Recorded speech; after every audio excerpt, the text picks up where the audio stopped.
Hi. Hey. Hello. What's up, guys? It's Skycatlive.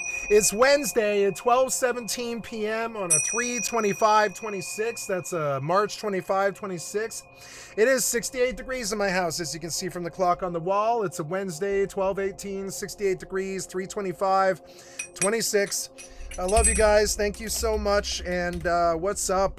Thank you for tuning in. I will be recording here and streaming. I love you guys. I'll be playing some Eve and some Mortal at the very least. Probably something else too. I don't know what.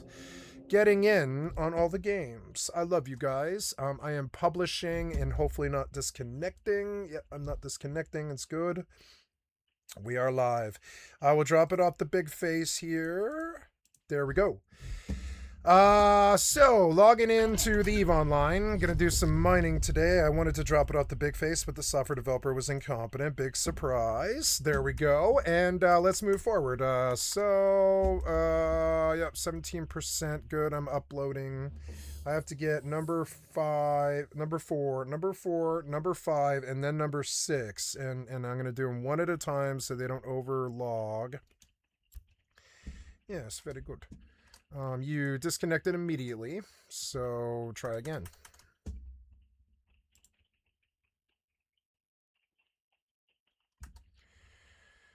I'm gonna go to my Epic and load Mortal, and I will go to the YouTube and see what's going on in the world today. Am I DC'd? Yes, I am. I am DC'd. Why am I DC'd? I am not uploading more than one file. Oh, probably because I went live. Yeah, I think I did go live. Yeah, probably live. No, I think you are disconnecting me for some reason. But maybe you're okay. I don't know. Maybe Killer would help with this. I don't know what you're doing. No, I haven't stopped Killer. It's just more bloatware. Gonna load some Mortal. No, you are disconnecting me over and over and over again, even though you're supposed to be stopping this upload, but you're not. You are disconnecting me over and over again, and I can see that, I can see that uploading to YouTube is just not something I can do while I'm live anymore, which is insane. What the fuck is wrong with you, you stupid piece of shit developer? What the fuck's wrong with you? I'm sick of dealing with your problems every single day. YouTube and Google software developers who steal for a living. You know, I heard Epic fired 1,000 software developers yesterday.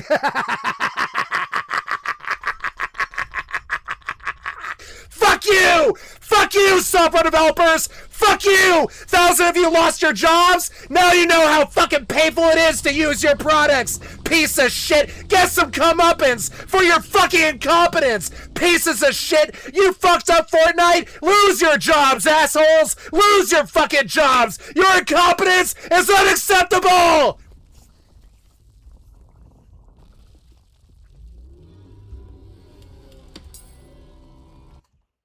You can see it as YouTube disconnects my OBS. You can see that the software developers deserve to lose their jobs. Oh, software developers are losing their jobs. Oh no! Oh no! These pieces of shit who make $200,000 a year to design code in a fucking cubicle are losing their jobs. Oh no! We're gonna be so bad. It's so bad for the industry. Oh no! Software developers are finally facing some sort of laws and some sort of responsibility and some sort of fucking accountability. And they're like, oh no, Epic fired 1,000 software developers. What are we gonna do? Oh no. That's a good start. Get rid of the other 75,000 too. What the fuck are you doing? I don't think any fucking developer in the world should have more than 300 employees. You're fucking stupid. You're worthless. Fucking your society based around waste can suck my dick. Now, sorry guys, YouTube is constantly disconnecting my OBS, so I have to monitor my disconnections. I really shouldn't try and upload while I'm live because I believe it just tanks the connection because YouTube is the worst piece of shit software developer in the world now, as of a couple of days ago when they started fucking uploading and crashing our connections. This has got to be the worst software developer incompetence of all time, I believe. YouTube crashing you out and disconnecting you from your own internet connection. That's got to be the worst software developer fuck up I've ever heard of before. Let's just go see how bad this fucking shit is. How bad the disconnects are. Oh no, the software developers are losing their jobs. Oh no, what are we to do? You finally faced some accountability after 45 fucking years. You know, I heard Microsoft and IBM, they used to fucking collate the Jews in World War II to help the Nazis kill them. Oh no, is that, oh, it must be some conspiracy theory. No, fucking IBM full-blown gave computers to the fucking Nazis so they could collate the Jews in the extermination camps. I wish I was kidding. That's the fucking software developers that I know. That's the software developers that we deal with every day. You might act like they're not like that, but they are. They're fucking like that. Software developers. Oh, you lost your jobs at Epic. Oh, poor Epic software developer. No sympathy for you fucking pieces of shit as you shit up this fucking industry. Fuck us all with your terrible DMCA software development fucking retardation. Fuck you, software developer. Lose your fucking job, asshole. Fuck you. I got some hours yesterday and just dealing with software that you should be accountable for. You don't pay me for that. You don't pay me for my lost time when your fucking YouTube software or whatever software fucking steals my time. You don't pay me for that. So fuck you. No sympathy as you lose your jobs, pieces of shit. Get out of this industry. You weren't very good in this industry in the first place. Get out of this industry. If you don't love this shit, you aren't making it for the art form that it is, you're just trying to cash some paycheck so you can do your fucking coding like pirate software or whatever. Fuck that shit. Fuck you, assholes. Get the fuck out of this industry. I don't want your fucking halfway asses. I don't, it's the American way to do your job half-assed. No, not software developer. No, not software development. You actually do need to check every line of fucking code in there and make sure all of it works. Doing your job half-assed in fucking America in the software development scene is unacceptable. And yeah, I believe there should be jail time, okay. Ford faces jail time when they release, not jail time, but they face huge fines and probably somebody gets fired. Maybe somebody goes to jail when they release a truck that doesn't work and kills people. When software developers release software that doesn't work, it's a Monday. Why is one industry face all kinds of congressional insight and firings and, maybe even jail if they act like that? But another industry, it's rewarded. Their incompetence is rewarded with $200,000 a year cushy jobs or whatever. Nah, fuck them. Fuck the software developers. Lose your fucking jobs, piece of shit. Lose your jobs after the debacle that was the software development scene in the last 5 years. Fucking lose your job, pieces of shit. No fucking sympathy. Fuck Epic. Fuck their fucking software developers. Fuck you, pieces of shit software developers. Lose your fucking jobs, bitch. Lose your jobs. No sympathy for the fucking devil. Stay out of this industry if you don't love it. It's kind of like arts. Don't come into arts if you're not an artist, you piece of shit. That's what software development is. It's art, and you guys suck at it. You fucking suck at it. Want to know how I know? The YouTube won't upload, and it is crashing my OBS connection. That's how you know software developers really suck that big dick. And here I am on the software developers suck that big dick vibe again. We're going to get off it. I mean, we all know that the software developers are the worst people on the planet. Go collate some Jews in World War II more, you fucking shitheads. Jesus fucking Christ. Fucking worthless piece of shit shitheads. Wait, Buckkeep, Free State of Skycat. Wait, huh? Oh, I guess I did come out here and... Wait, what? Oh, I'm on the wrong character. Oops. Oh, okay, I can, Oh, I don't have to do anything. I can just stay here with the pig? Yes, okay. Well, cool. I'll pay my upkeep while I'm here. Shut the door. I got on the wrong character. So just checking the software development incompetence here. Just got to monitor it because, software developers are really, really incompetent. Like, I'm talking like you got to actively watch it before they full-blown set your computer on fire through their incompetence in code. You have to watch what they're doing. Like the Nazis and the Republicans, you actually do have to watch what software developers are doing. Oh, 1,000 software developers lost their job yesterday. Woe is me. Oh no, that piece of shit Fortnite that nobody plays anymore. Maybe you should lose your jobs. You should have fixed Fortnite by now. This isn't it, piece of shit. I don't care if you were crunched by your fucking slave driver, main developer boss or whatever. No sympathy for you pieces of shit. No sympathy. Sorry.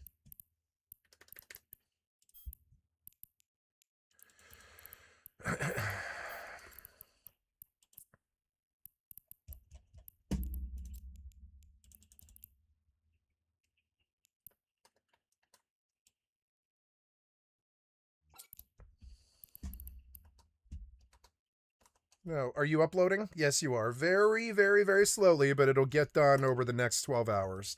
If you disconnect me, I'll get really fucking angry. Don't do that. Do not disconnect me. Are you disconnecting me over and over again? I think you are. Lose your fucking jobs, piece of shit software developers. We all know what you've been doing to the fucking scene. Suck my dick and lose your fucking job, piece of shit software developers. Suck my dick. This is an art form. You guys treated it like a fucking stock exchange. Look at this shit crash out. You're so fucking incompetent. You worthless piece of shit software developers and your fucking problems. You suck so much dick. Just leave. Stop disconnecting me. Oh, look, my connection's back instantly. The second I leave the YouTube tab. That's how you know a whole bunch of people need to be fired. And not only Epic, also YouTube and Google. Jesus Christ, you software developers. You pass this cost of business on to the consumer. You're lucky I don't fucking kill your fucking ass. This cost me so much fucking time. If I ever get in the same room as Bill Gates, you'd be lucky I don't fucking waste him right then and there.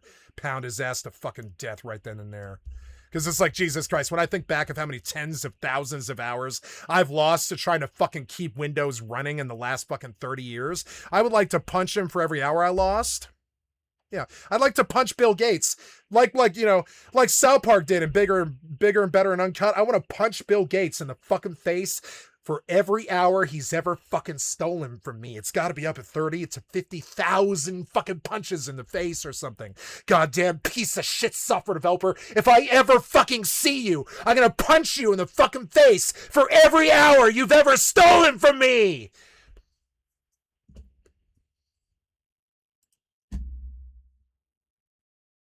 Probably why you're in prison. Let's move on. Why didn't people get angry? There was every reason to be angry. I'm fucking angry. I look back at the amount of time that Microsoft has stolen from me personally. I'm fucking angry. I want to burn down everything Microsoft ever owned. And fucking angry, you understand? It's not some weird, irrational thing. I'm fucking angry at these software developers. How dare Fortnite lay off 1,000 fucking people? You want to know why? It's because they're all incompetent. Shit, get rid of them. They're software developers. Get rid of them. If you look back now at the pictures of fucking shitheads in the Jim Crow era South, I get angry right now. Yeah, I get angry right now when I think about the last 50 years of software development. I get fucking angry. Same thing with the racism. Same thing with the Republicans. Same thing with the right wing. I get fucking angry. They're all the same incompetent fucking stealing pieces of shit. They're all the same Republican fucking Elon Musk grifter. They're all the same problem. People weren't angry. I'm angry, you know. First, I can think about the time I've lost, and yeah, I would take it out of your fucking hide, you worthless piece of shit software developers. Just today, I've lost half an hour to you. Just today. Do you pay me for that half an hour? No, your incompetence just wins. Every single time, software developer incompetence wins. So yeah, no, fuck you, assholes. I'm fucking so angry at you. Don't get in the same room with me. Don't ever get in the same room as me. You might act like you can fuck little kids like this all your fucking lives or whatever. But no, I'm not that bitch. I won't take it from you fucking whore, you fucking piece of shit software developers. Fuck you, you worthless ass Microsoft cocksuckers.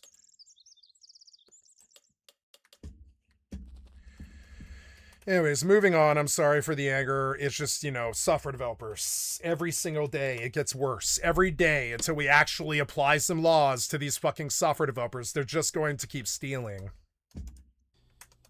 People who are severely oppressed generally do not lead slave revolts against their masters. Those who lead the revolts are rarities. Oppression does not create mass outrage and contempt, which leads to violent action. Generally, what happens is that in a very repressive and oppressed society, you get docility. And that doesn't mean that the people who are oppressed are unaware that they are being oppressed. Of course, they understand that, but they also understand another thing, that there are terrible risks which must be run in order to challenge that system. That the black man or the black woman who stands up and denounces the absence of participatory democracy at the county level will end up in a gutter or will be killed. Why is YouTube disconnecting me when I upload? Jesus Christ, you don't deserve your fucking jobs. Why? Yeah, I'm done. I'm done. The great refusal has begun. I'm not doing this with these software developers anymore. I'll fight them in the fucking streets before I let them steal from me anymore. I'm done with them. You run out of that county. And that's a reality that every young black boy and girl who grew up in the Jim Crow era South understood. The risks that were involved in standing up to oppression were enormous. It also meant losing your families, perhaps, or moving to the north. So there were just basic costs. The second factor was a factor of what I call respect. And that is Southern black life, Southern black society was profoundly conservative. I don't mean in the sense of the televangelists of the 80s.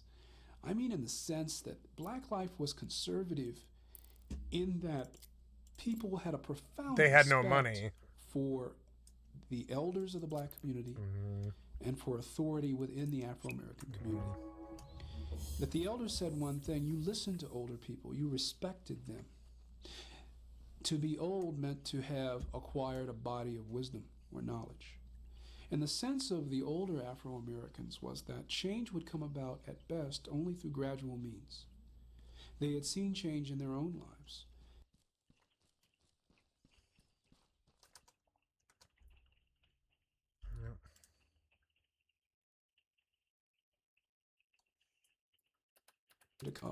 So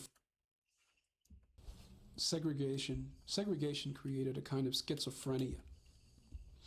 On one hand, you had just a totalitarian society, severe repression.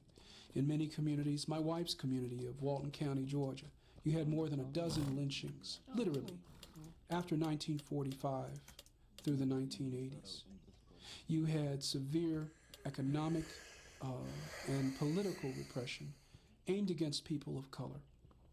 On the other hand, you had, even within the bowels of oppression, as it were, you had the ability of people to carve for themselves a sense of community, which inculcated a sense of mission and constructive family values, not in a kind of narrow individualistic and materialistic sense that one saw in white middle-class America, but in the sense of even within the midst of poverty, even in the midst of illiteracy, that people had value, that you nurtured young ones and you cared for the old ones, that you gave the children a sense of pride and dignity in who they were, that people set aside several weeks in February to instill in their young people a sense of what Black History Month was, and pride in black heroes and heroines within the Afro-American past.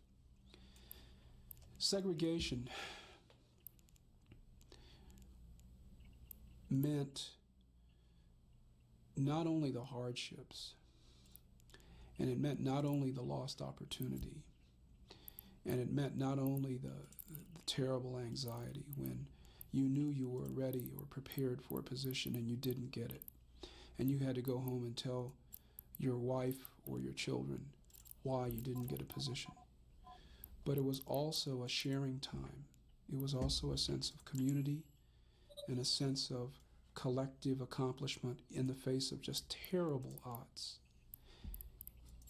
Children during the 1950s, black kids had a clearer sense of who they were as African Americans, not in a kind of didactic sense that where you learn identity from textbooks or from history lessons, but rather through the culture of daily life, through the patterns of resistance, where there were members of your family everybody knew about who had stood up to the man and had lived to tell the tale.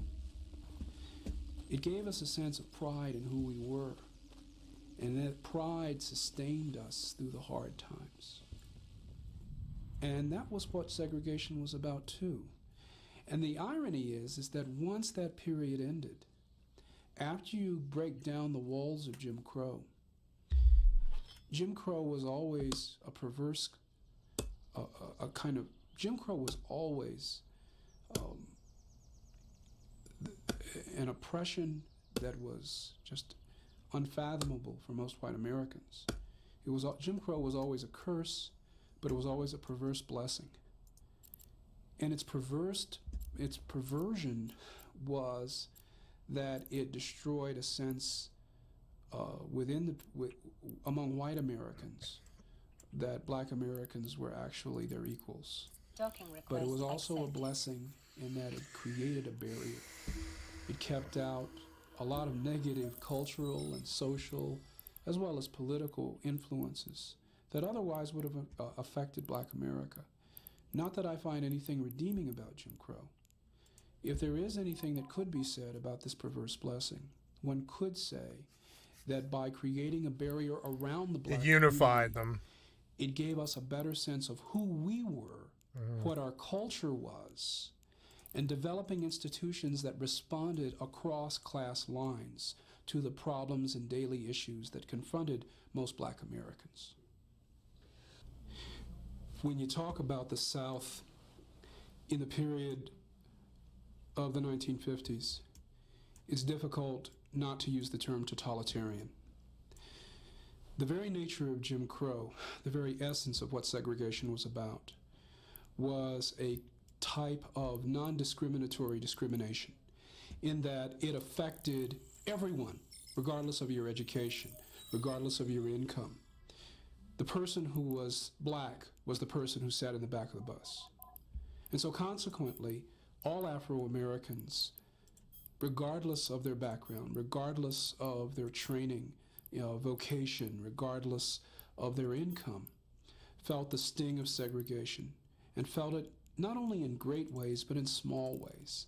Segregation was also incredibly petty in that it affected you in ways that are difficult for my children to fathom today.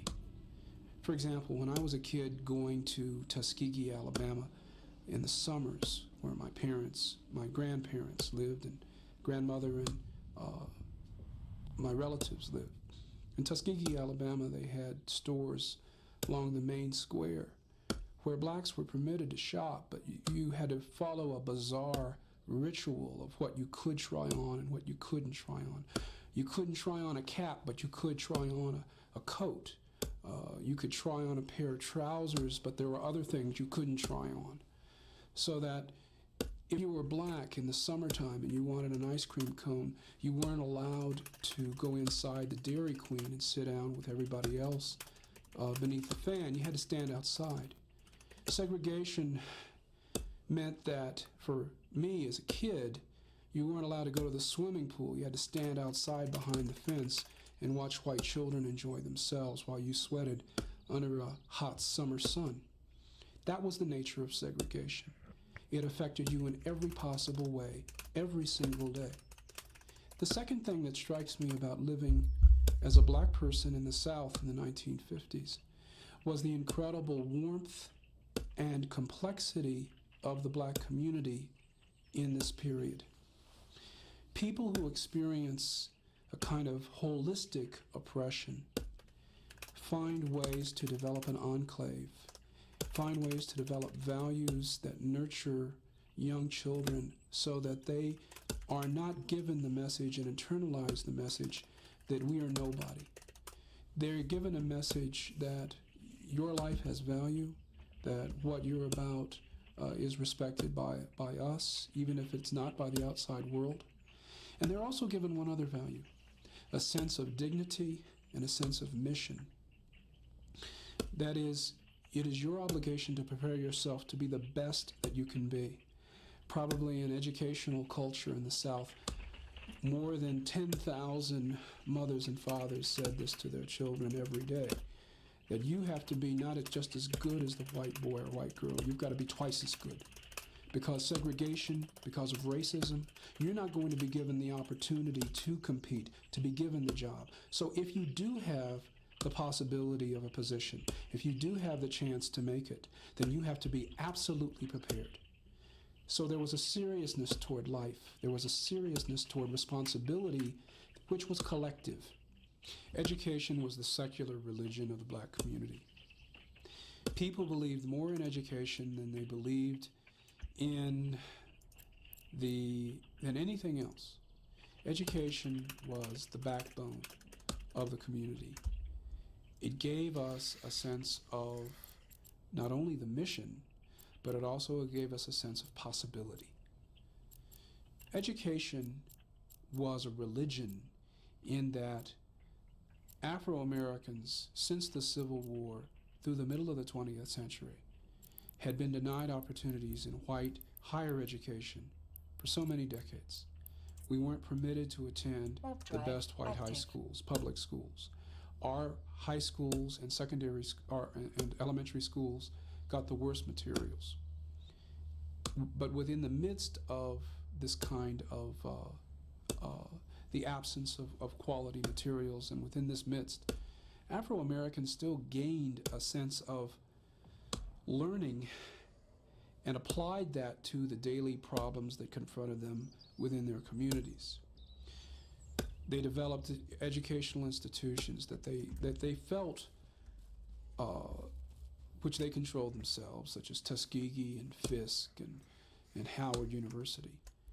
What message did the black kids in the 50s and in the South get about America? Were they told that America was a lie? Were they told America was hypocritical? Were they not told that America was indeed the land of opportunity? We were taught that America was jaundiced-faced. That we were taught, I remember as a kid in the 2nd grade, one of the first poems I learned was America, land of the free and home of the slave. Active. Langston Hughes wrote a poem called Let America Be America Again. It never was for me. And what Langston meant by that was that America always had the potential to be a land of full opportunity, full democracy, and economic equality. But it never lived up to its potential, that it was tragically flawed. And the greatest litmus test of the failure of American democracy and the failure of America's economic system to deliver any meaningful material equality was the condition of the Afro-American. We judged America's lies about itself by simply looking upon our own community and seeing the great, vast chasm that separated us from the kind of lifestyle that white middle-class America of the Leave It to Beaver era had and took advantage of and took for granted. The opportunity to live in material comfort, the opportunity not to worry about how your bills were going to be paid, the opportunity not to worry about the fact that you don't have any running water in your home. Now, this was not simply the story of Afro-Americans, it's true. There were millions of poor whites who lived throughout the South. There were millions of poor Mexican Americans who lived in the Southwest.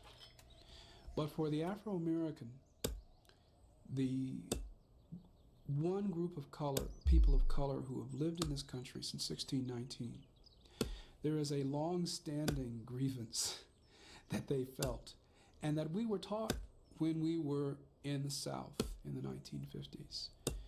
We saw the hypocrisy of America's story, and the hypocrisy of American democracy was plain to us simply by looking upon our own condition. What white America in the 1950s was about was a kind of self-indulgent individualism where people felt good and found identity in the marketplace of mass consumerism. The Black South didn't have that luxury. We had to find value and meaning in the struggle to maintain pride in who we were as individuals and how we had a collective responsibility to the group to be the best that we could be. That was the message that I got from my parents and my grandparents.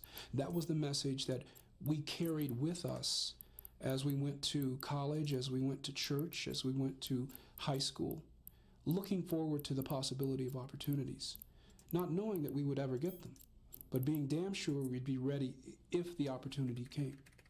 The leadership in the black community, the elders, felt that change in the Jim Crow system would come about through gradual means. Much of that was stemmed from the leadership of the NAACP, because the activists in that organization felt very strongly that the end of Jim Crow would only come about through legislative change, challenges in the court, in the judicial system, and also through education, that racism was somehow a type of an absence of learning or a type of sickness, and that if you could re-educate white Americans, they would change their behavior.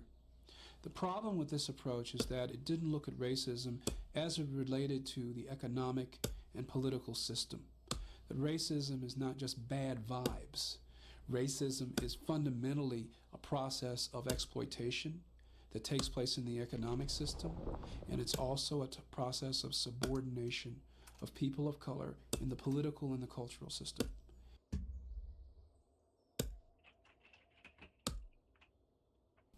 The civil rights struggle in the South was based upon the belief that racism could be unlearned. Yeah, I believe it. Racism can be unlearned.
That there was nothing inextricable or genetic about racism.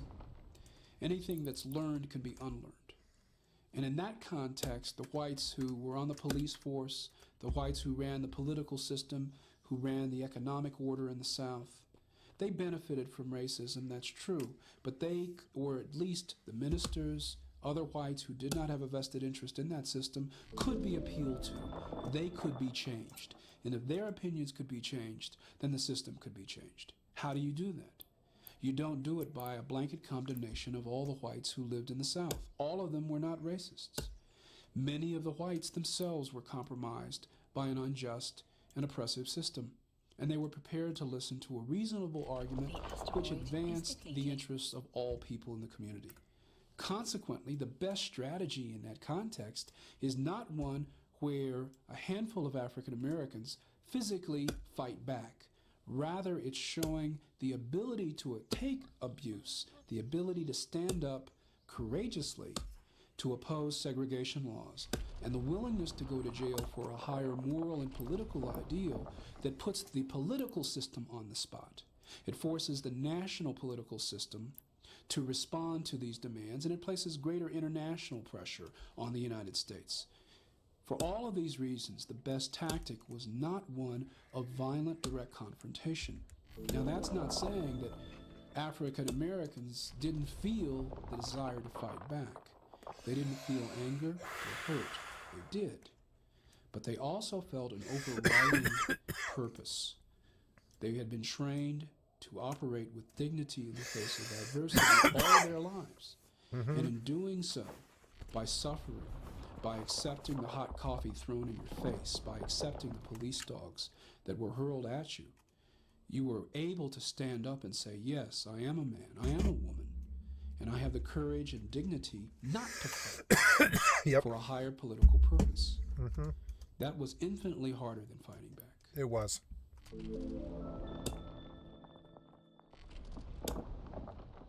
There was a terrific sense of optimism as people fled to the north. There was a kind of a push and pull. People were pushed out of the South because agriculture had changed, become mechanized in the 1930s and 40s. There were fewer jobs available.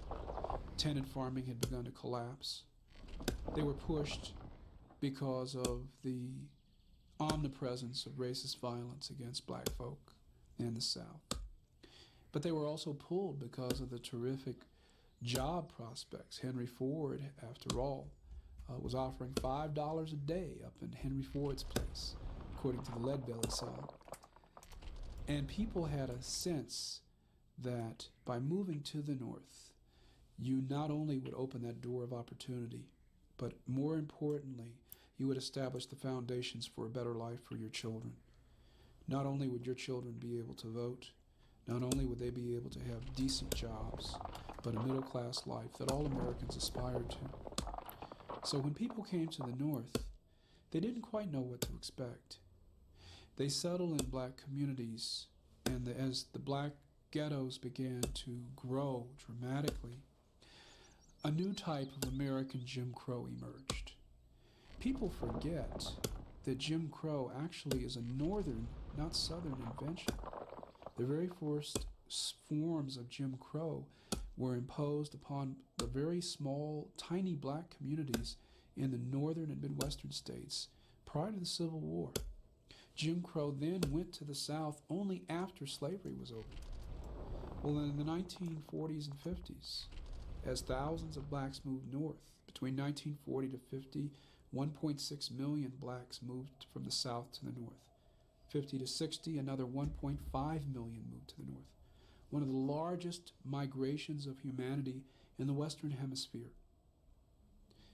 As they moved to the North, they were forced to locate inside of central cities in the very worst and dirtiest and most unattractive parts of towns. They were unable to get loans from banks, even if they held steady employment.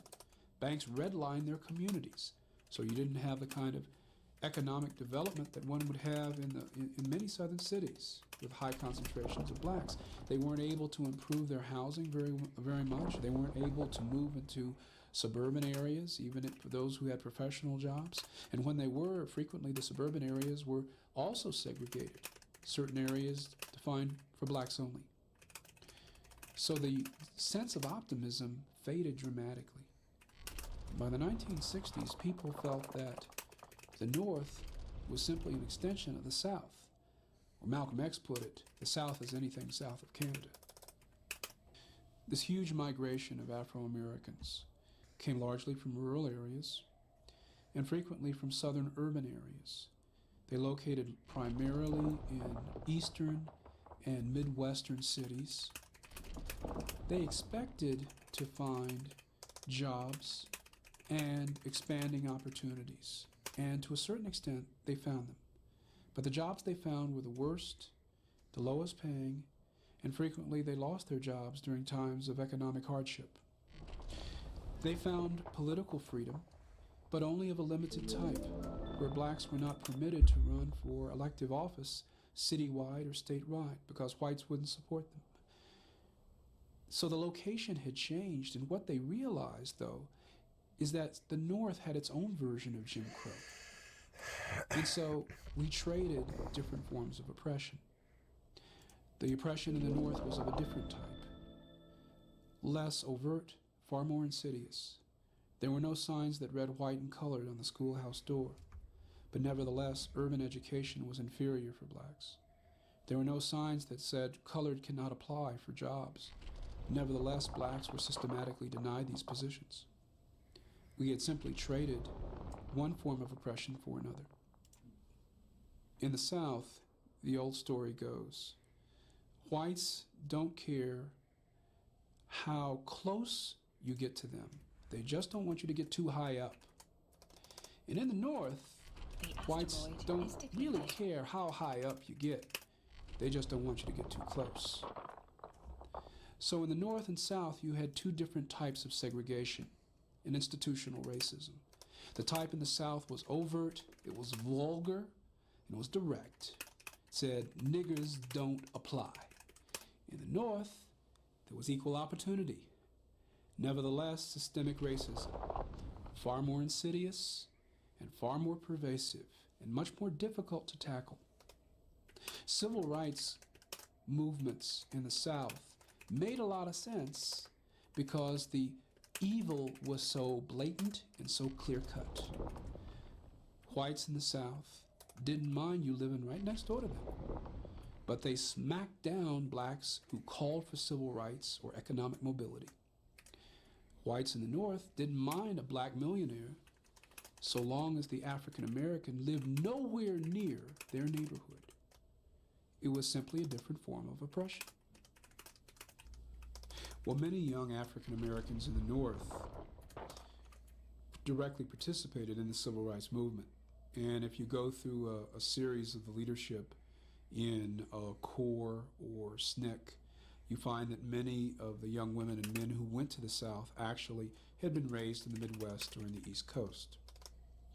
But for those who did not participate in a direct way in the civil rights movement, the civil rights struggle in the South, its passion, its agony, raised fundamental questions about the nature of American society and the absence of real democracy, not in the South, but in their own backyard in the North. People began to raise questions of the absence of black representation in the political system, the absence of blacks in leadership positions in banks and in corporate America. We began to raise the issue of what kind of American society, which calls itself committed to equality, can simultaneously carry out systematic oppression and deny people who are trained for positions access to these positions. They have a political ideology of equal opportunity and social fairness. If you're equipped for a position, you can compete for it. Oops. But all of us knew it was a lie. And the lie assumed an institutional form within our communities and within Northern society. And so critics of America's power elite, people like Malcolm X, began to raise questions that were internalized and discussed by civil rights organizations which had no affiliation with the Nation of Islam or black nationalism. People began to wonder, well, why is it that African Americans don't have any kind of institutional power here in the North? How can we begin to use the tactics of the South and bring that moral fervor to bear on the institutional oppression that we face in our daily lives in our own cities?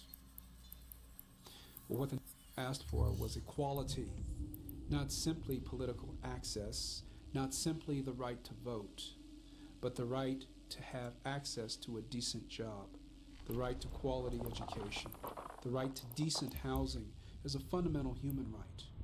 That's what the movement began to ask of the leadership of this country, and the leadership wasn't prepared to buy it. As civil rights were resolved, the agenda of human rights took political form. And you see it most clearly in Malcolm X and in Martin Luther King. Malcolm began to argue in '64 that it wasn't good enough for black Americans to call for civil rights. We needed human rights. And by human rights, Malcolm meant something very specific. He meant the human right to a job. He meant the human right to decent shelter. He meant the human right to access to medical care for all African Americans. Now, Malcolm's critique was snuffed out, but the same kinds of questions began to be raised after his assassination by Martin Luther King Jr., who ironically enough is seen somehow today as the mirror opposite of Malcolm X, but he wasn't.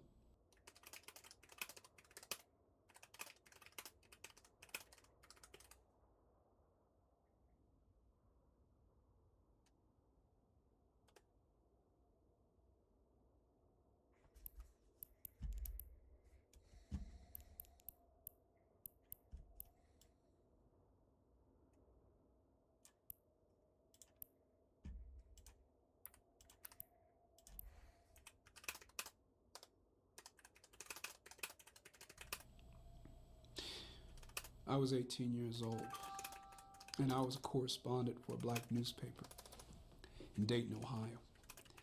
And I remember writing a series of articles drawing parallels between the Russian invasion of Czechoslovakia and the American oppression of Vietnamese in Southeast Asia. I remember thinking about the nature of American power abroad and how it was simply an extension of the racism and economic oppression that people of color and that poor people felt here in this country. And that for us to develop any strategy against racism meant that we had to critique the nature of American power. American power paraded itself as a democracy, but it was only a democracy for the few, not for the many. I felt a great deal of anger and outrage. The deaths of Martin Luther King and the death of Robert Kennedy, who for me was the last white hope of changing this system in a democratic and progressive way. And when Robert Kennedy died, American innocence died, at least for me. I began to look at America in a very different way. And I said, if violence is the only thing it understands, then perhaps violence will be the way of the future for black activists. And I began to think about concretely what America's future would be in this kind of racial and class confrontation, which would be profoundly violent. That's how I felt.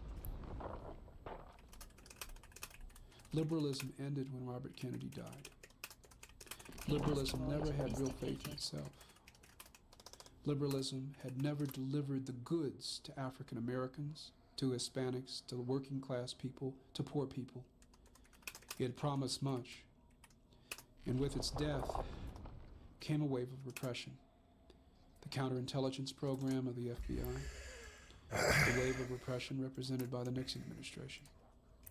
They too seemed committed to the type of violence that radicals, that black activists of the 1960s had come to conclude was absolutely essential in getting fundamental change.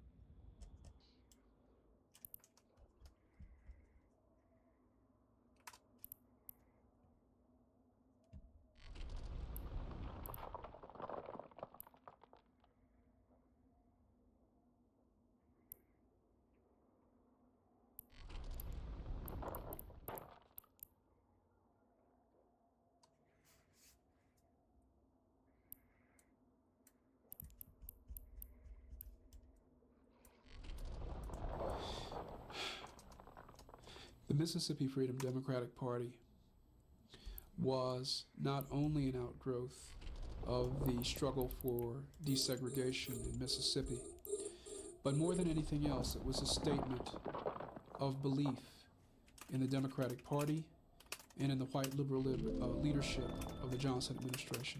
They believed Johnson when he said, "We shall overcome." They believed the Attorney General, and they believed the leadership of the Democratic Party in the Congress when they committed themselves to the implementation of a Civil Rights Act and ultimately a Voting Rights Act that would send thousands of federal registrars into the South. But when they went to Atlantic City, all of their beliefs collapsed like a house of cards. They really believed in the Democratic Party as the vehicle for the advancement of black folk. And what they got was 2 seats. What they got was a slap in the face. And when they turned their backs from Atlantic City and they went home, they realized that Malcolm X had been right all along. That there was nothing that was fundamentally different between the Democrats and the Republicans. Malcolm said in the summer and fall of 1964 that the difference between Johnson and Goldwater was like the difference between the fox and the wolf.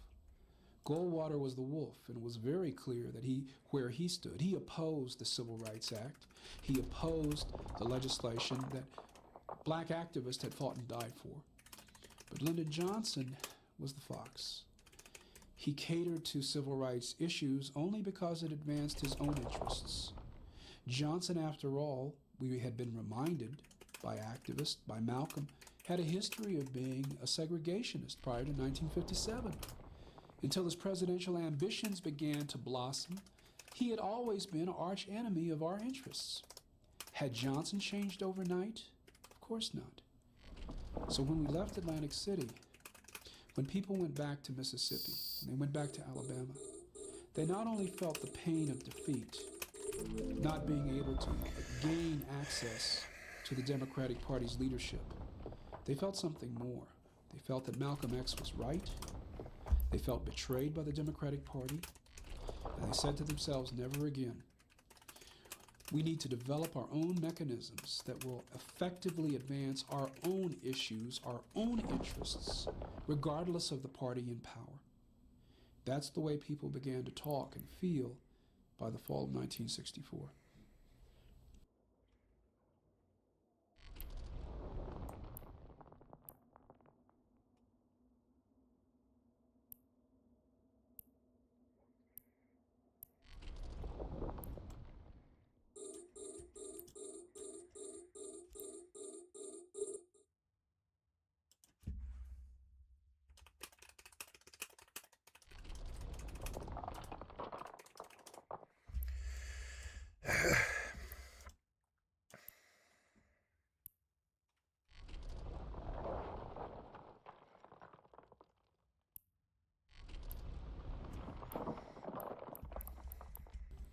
After the Brown decision, there was a terrific sense of optimism among many Afro-Americans and, not surprisingly, among many white liberals in the North and the South, because there was the expectation that educators and political leaders would hem and haw and equivocate, but eventually enforce the decision.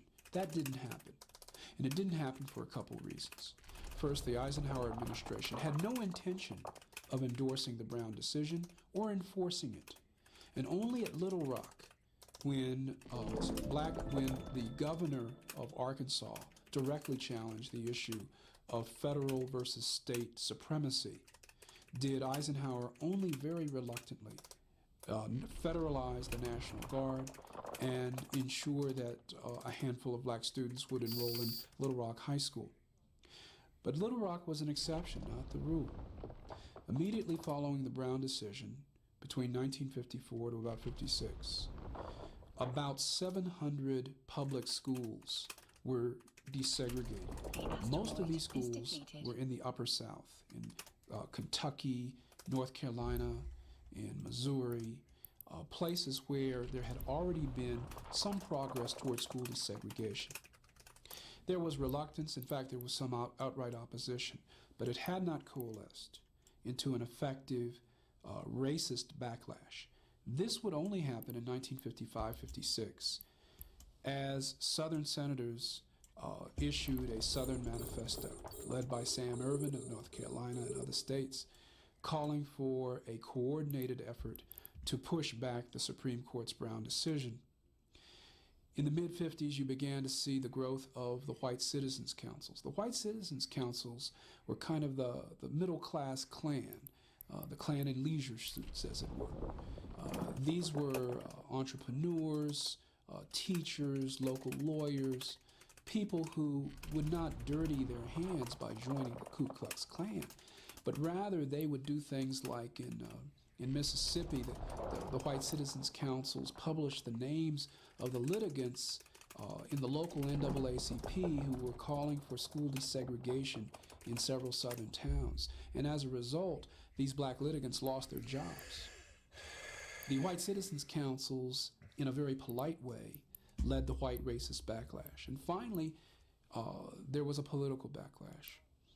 You saw it most clearly in the career of someone like George Corley Wallace.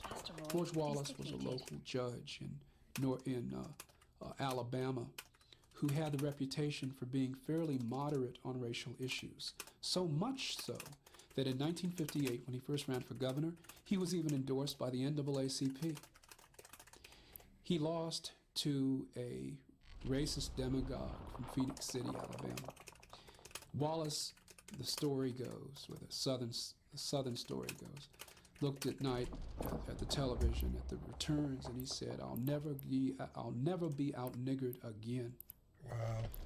4 years later, Wallace ran for governor and won on a strict white supremacy ticket. All of these factors came into play immediately after Brown. An opportunistic desire on the part of white politicians to take advantage, to cash in on white supremacy, to advance their own petty political careers at the expense of the black community. That happened throughout the South. It also happened that as the middle class had a backlash through the development of the white citizens councils, that stiffened resistance. Black leadership in the NAACP finally also had a strategy of focusing on school desegregation, on litigation, on education.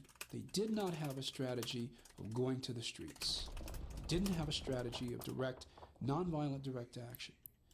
That would only occur with the consolidation of the Southern Christian Leadership Conference, led by Dr. King, founded in 1957, and several years later with the founding of the Student Nonviolent Coordinating Committee.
Doge tapes are catastrophe.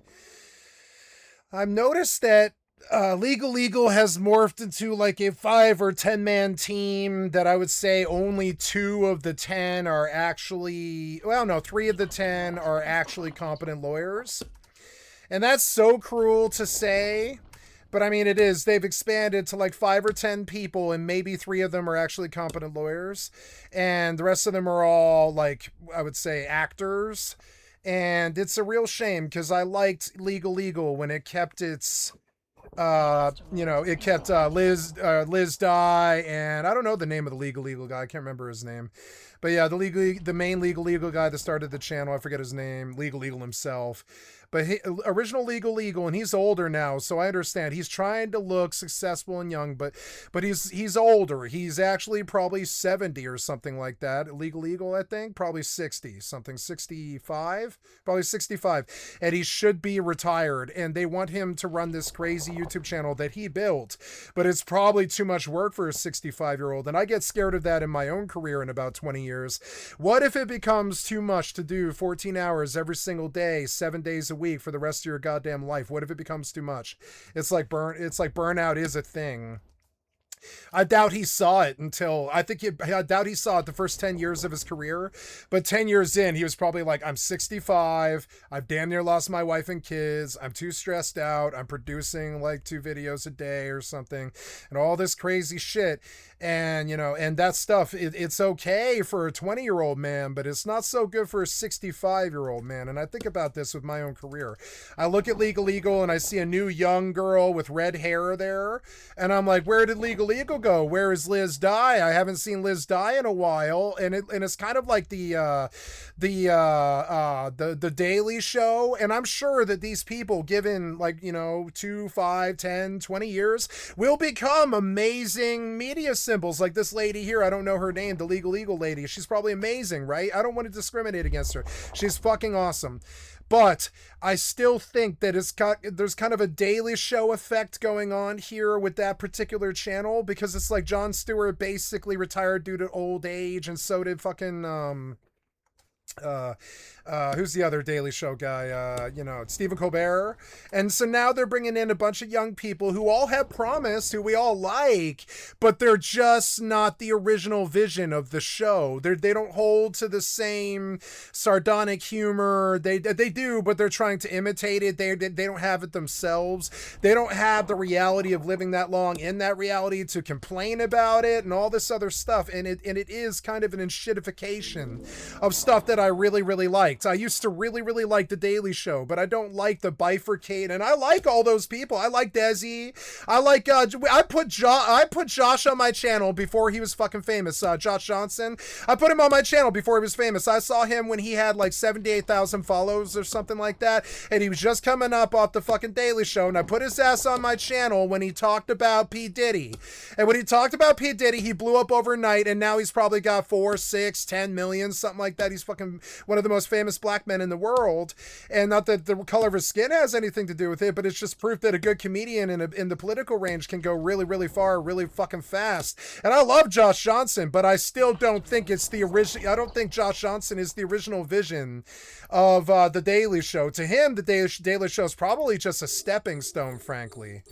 And that's sad, because The Daily Show is an institution. It should have been there for a long time. It should have been there kind of like SNL or something like that. But no, they can't keep a Jon Stewart.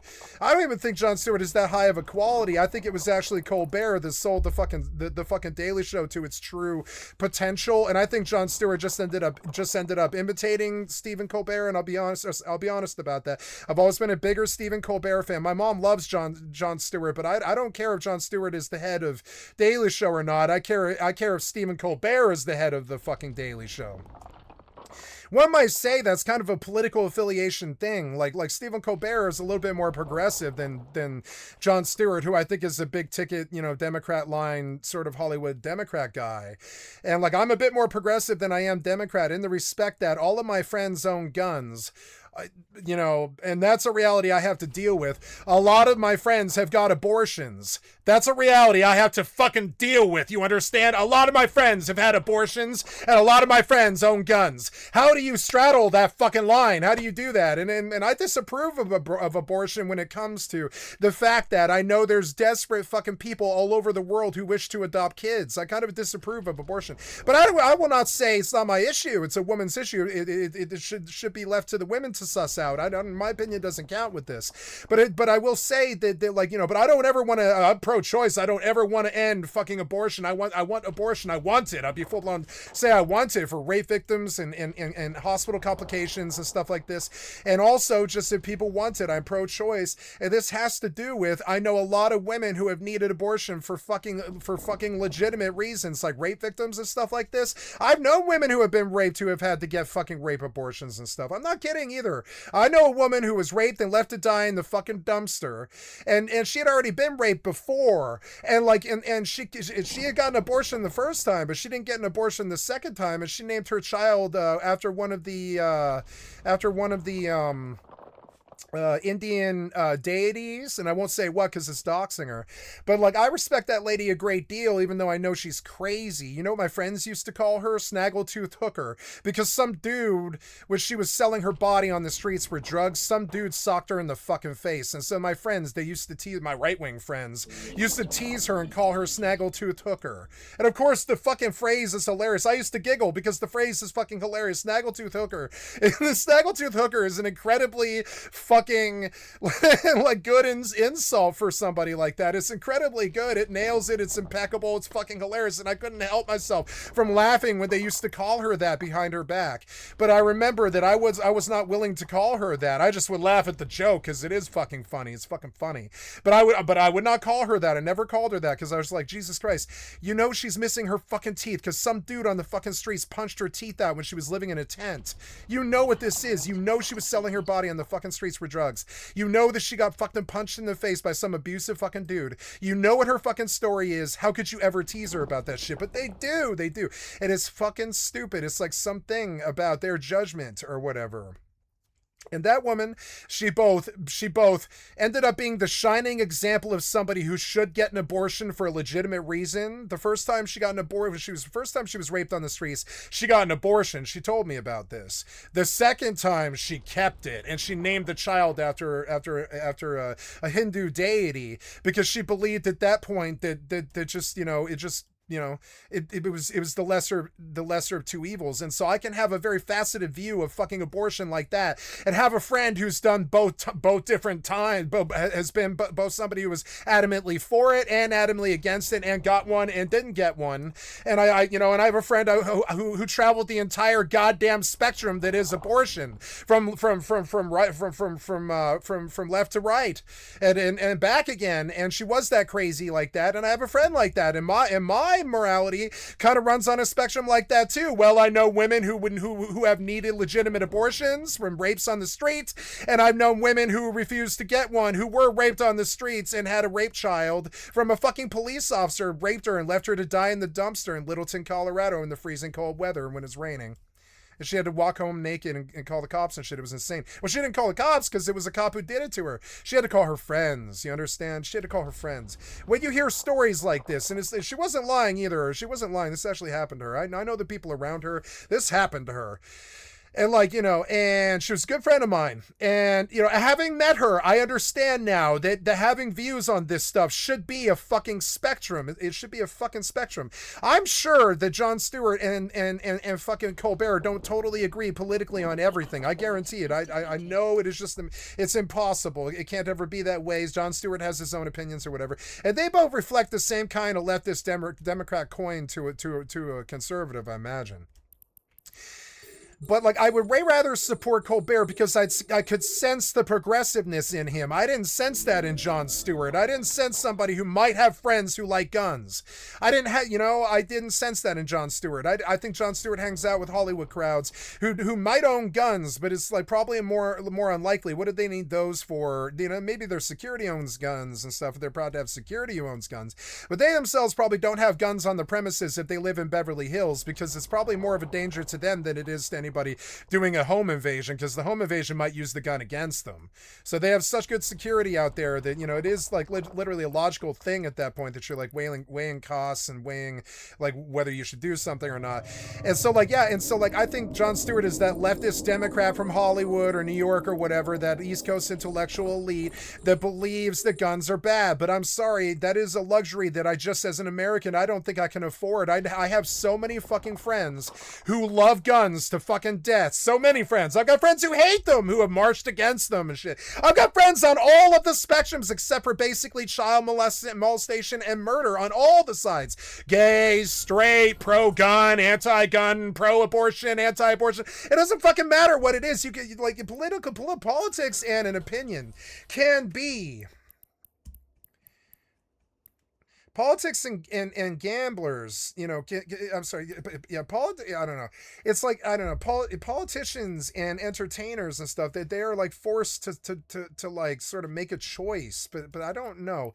I think it's actually sort of a spectrum where you can see the benefits of why somebody might want something and then see the benefits of why it might still be kind of harmful. And so I don't know, this whole like black and white fucking thing, pro-abortion, anti-abortion, pro-gun, anti-gun, pro-whatever, pro-Israel, pro-anti-Israel. It's fucking insane. Pro-Russia, anti-Russia, pro-Ukraine, pro-anti-Ukraine. It's all a spectrum. Ukraine is not perfect. Russia's not perfect. You know, abortion, pro-abortion people are not perfect. Anti-abortion people are not perfect. Nobody's perfect. Nobody's black and white. It is a spectrum. It needs to be discussed. It is a fucking complicated fucking discussion that of course, like, people want to see it black and white. They want to say baby killer or something like this. But I'm sorry, but it's like, I don't know, man. Like, and the same thing goes for racism. It's like kind of crazy. It's like you can understand why somebody might not like another race. You can understand why they might not why they might not subscribe to that. You can understand why, but it's unacceptable to be racist. But you can understand why some people are racist. Like, if I was a black person living in America in the 50s or 60s, I can understand why I might not like white politicians that much. I can understand the racism. I just don't condone it or like it. You know, it sucks. And the same goes for anything else. So it's like for any other color either. So it's like sort of weird. It's like, you know, I can understand why a black man might dislike a white politician in the 60s. I get it. But it's not helpful to society or humanity to carry those biases around you all of your life. It's not. It's like this place that you live. It's a hill that you die on. It's this thing that you decide you are, and you sit there and you sign up for the negative emotion like a contract, and you shouldn't sign up for the negative emotion because it's like a bad contract and you shouldn't do it. And like, and now I'm like, and that's my feeling on fucking racism. I think some people, they look around their neighborhoods and they don't, and some people is a terrible way to say it. I think humans look around their neighborhoods and they see problems and they wish to blame some other race for this.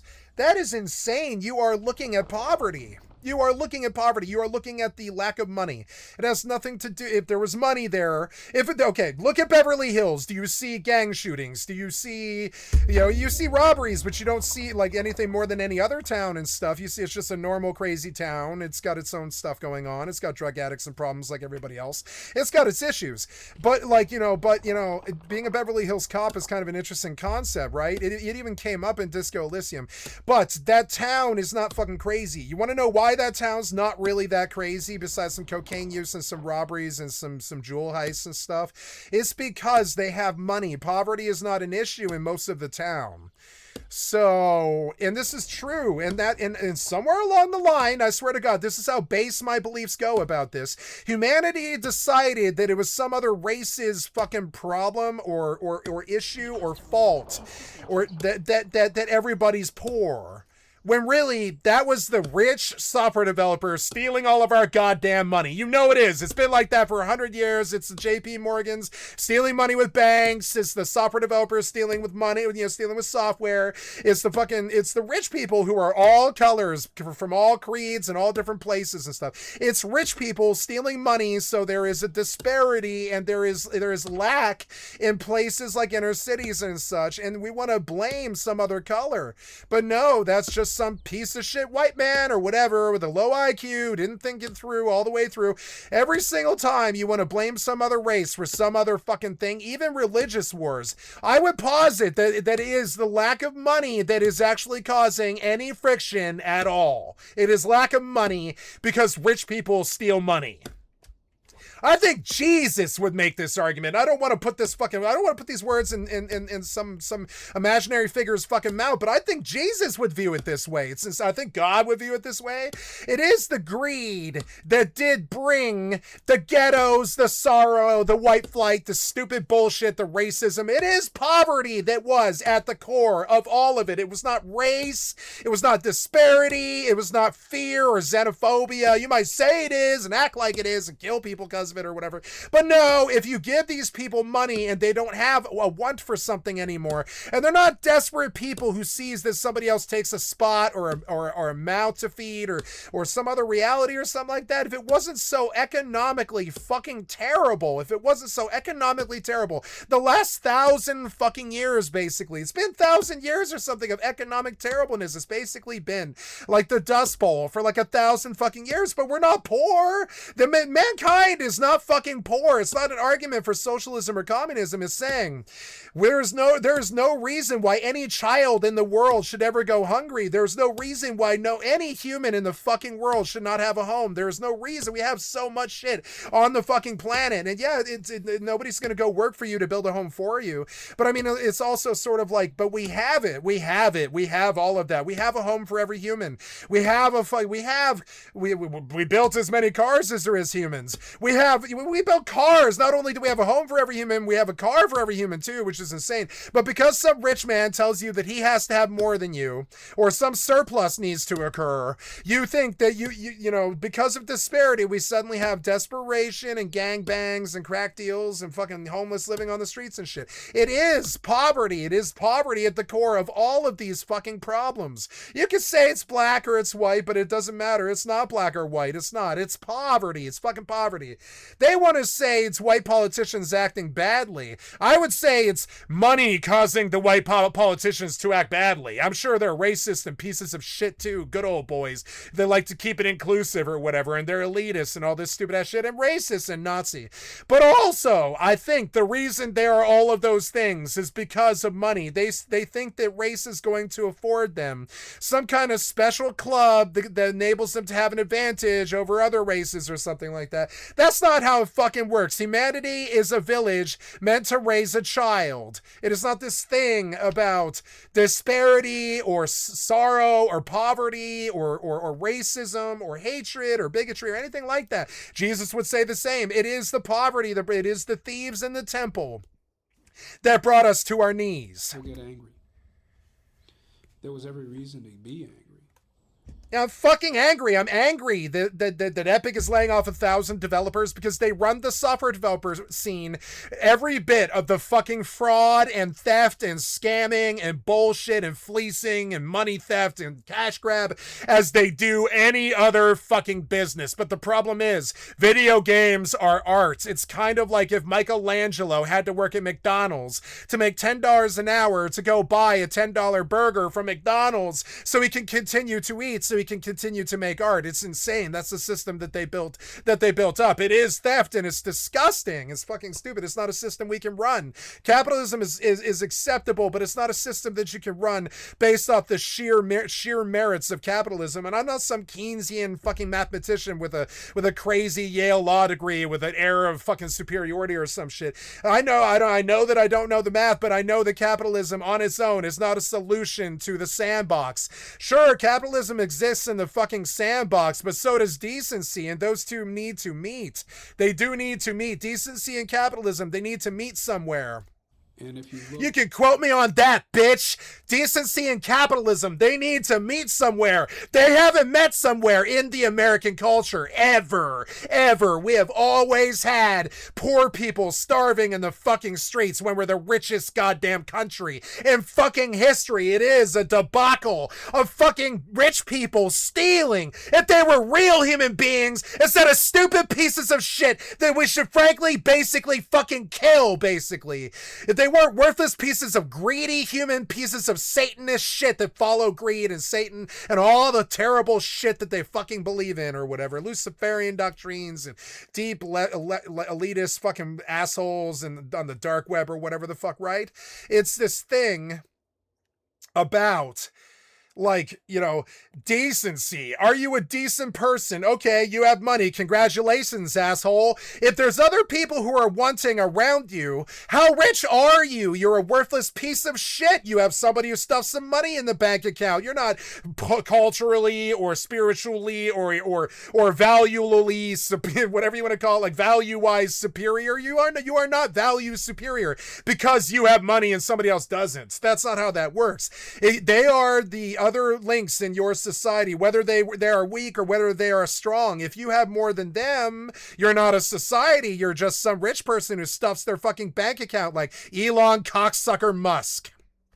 Look back now at the pictures of black life in the Jim Crow era South. I get angry right now. I get angry. I fucking get angry. Jim Crow is not necessary. It happens because of fucking poverty and the desire of the white man to use people of color as slaves for their fucking mills and their fucking plantations as grist in the economic fucking greed piece of shit capitalist mill. And I am not a socialist. I am not a communist. I'm saying that you can have capital. You can even have gambling. And okay, on EVE Online, we have gambling in our fucking in our econ. We have gambling in our econ. It is legitimate, approved by the developer gambling in the econ, and you can buy and you can sell. You can be the house, or you can be the gambler, you can be the dealer, you can be the guy who sits down at the table. It's a great little gambling system called the fucking hypernet, and that is proof that not only can capitalism survive, not only can capitalism be not only the main fucking drive of humanity, but not only that, you can introduce stuff like gambling to it. It's actually crazy. It's actually crazy what capitalism is. So, but you can't limit it to just the haves and the have-nots. Capitalism, mankind is a group project. It's a Microsoft Teams. It's a village raising a child. And if the child can't eat, then the village isn't raising the child. Then the village shouldn't have money, you know? And it sucks, but that is the truth. It is the stone that the builder refused shall be the head cornerstone, and all that shit that Sublime was talking about, and the Rastafaris and all this stuff and all this. Like wealth is not this thing that you stuff a bank account with. Wealth is this thing that you use to make sure that the weakest and poorest around you are supported in the best that you possibly can. It is not this thing about buying Lambos or fucking stupid bougie shit or whatever. And you might think, oh, because I have money, I have a better life or whatever. No, you don't have a better life. You're way more stressed than me. You're way more stressed than me. If you have a lot of money, you have a way worse life than me. I don't care if you like your life and you like being Britney Spears or whatever. I don't care. You have a lot more stress because you have a lot of money. Money is stress. It's the same thing. To me, they're synonymous. Like, I can't take the money for doing this. I'm sorry. I can't take the stress of doing this. It's the same thing, you know? It's the exact same thing. Stress and money to me are like the same thing. They pretty much translate to the same loss of time, the same loss of hair, and the same problems, and the loss of your control or autonomy of your life or any of that stuff. Money and stress are the same thing to me. It's why I don't fucking value money. It's like saying you value stress. You pieces of shit are so ass backwards, the fucking societies and the communities that you build. And it's not like I'm not picking some other fucking philosopher like you guys. You like to quote philosophers all the fucking time. I'm telling you what is decent and what isn't. It's very simple stuff that I don't need a philosopher to quote. I don't need to quote a philosopher about this. It's decent to treat the weakest parts of your society with the greatest help. It is, and you can quote me on that, bitch. I don't care. Like, it is the mark of a great society if you take care of your weakest members. It is. It's like that. I don't respect that we stuff money away for gold plates and ballrooms and shit like that. I don't respect that we have banks. I don't respect the money in the banks. I think that's an entirely worthless concept that has to do with deprivation from other people. I don't want that anymore. I don't want to hear about hungry kids. I don't want to hear about school shootings. I don't want to hear about this stupid stupid shit. You know what all started that? It's because there's not enough money and the kids aren't getting enough attention because everybody's out there hustling 3 jobs because they're fucking poor. The parents aren't paying attention to their fucking kids the way that my parents didn't pay attention to me. And like, you know, and I was raised by the television like the cable guy. That's what the cable guy was about. And if you got it, you were that generation. If you didn't, then you're not that goddamn generation. I understood Jim Carrey's Cable Guy perfectly. I really loved it. I loved the performances in it. It was my favorite movie for a long time because I am Chip Douglas. I am raised by the fucking television because my parents ignored me so they could go chase money or their arts or their lives or whatever the fuck it is. I wouldn't say they ignored me. They were wonderful, wonderful parents, but they weren't there like the way a village raises a child. My mother was a CEO and my father was a busy painter. And that's okay, but I mean, that's not really raising a child. It's not really. And so, yeah, I got into meth and heroin and fucking crazy, like, you know, outlaw gangs and shit. Yeah, I fucked up. Yeah, I went to jail. Yeah, I mean, I didn't go to jail for a long period of time because I'm not a fuck up. I'm not a screw up. But I mean, I am a fuck up and a screw up, but I'm not somebody who has any remorse. I've never done anything that I regret. You understand? Oh, I had reasons for everything I ever did. I don't have any regret. You know, it's weird. So I have very strong capitalist reasons for everything I ever did. You know what I'm saying? It's fucking stupid, but it is true.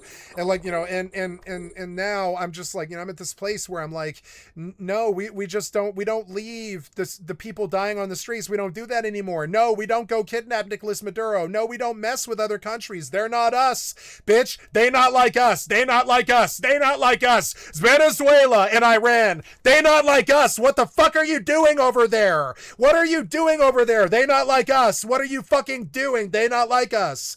They not like us. What are you doing in Venezuela and Iran? What are you doing there, white man? What the fuck are you doing in fucking... I mean, what are you doing in Venezuela, gringo? What the fuck are you doing? Get the fuck out of there. Worry about Chicago, piece of shit. Worry about Chicago. Shut the fuck up about Venezuela and Iran. Worry about Chicago and LA and New York, where you actually have homies and relatives and people that don't fleece you for oil money and start wars and shit. I need you to worry about America. You're like that dad that disappeared, like my father, who disappeared for a fucking pack of cigarettes and never came back. He was off raping all the people in fucking Iran for fucking 25 years in the war of Afghanistan over 9/11 caused by CIA. Jesus fucking, the drunks caused 9/11. The drunks caused 9/11. I know they did. You could never convince me otherwise. The drunks caused 9/11. Fucking Cheney caused 9/11. They're the alcoholic, bureaucratic fucking politicians who sit there on their fucking ass and quibble about Republican and Democrat ideals as they rob the poor man. It's fucking disgusting. They're fucking suit dummies. Suck my dick with that stupid ass power structure. Get the fuck out of here with it. I don't want it. The way you run this world is every bit of fraud. You say get a job, I say hit a knob. I gotta quote some Tech9 here. You say get a job, I say hit the knob, bitch. I do full-blown say this too. You say get a job, I say hit a knob, motherfucker. The way you run this world is every bit of fraud.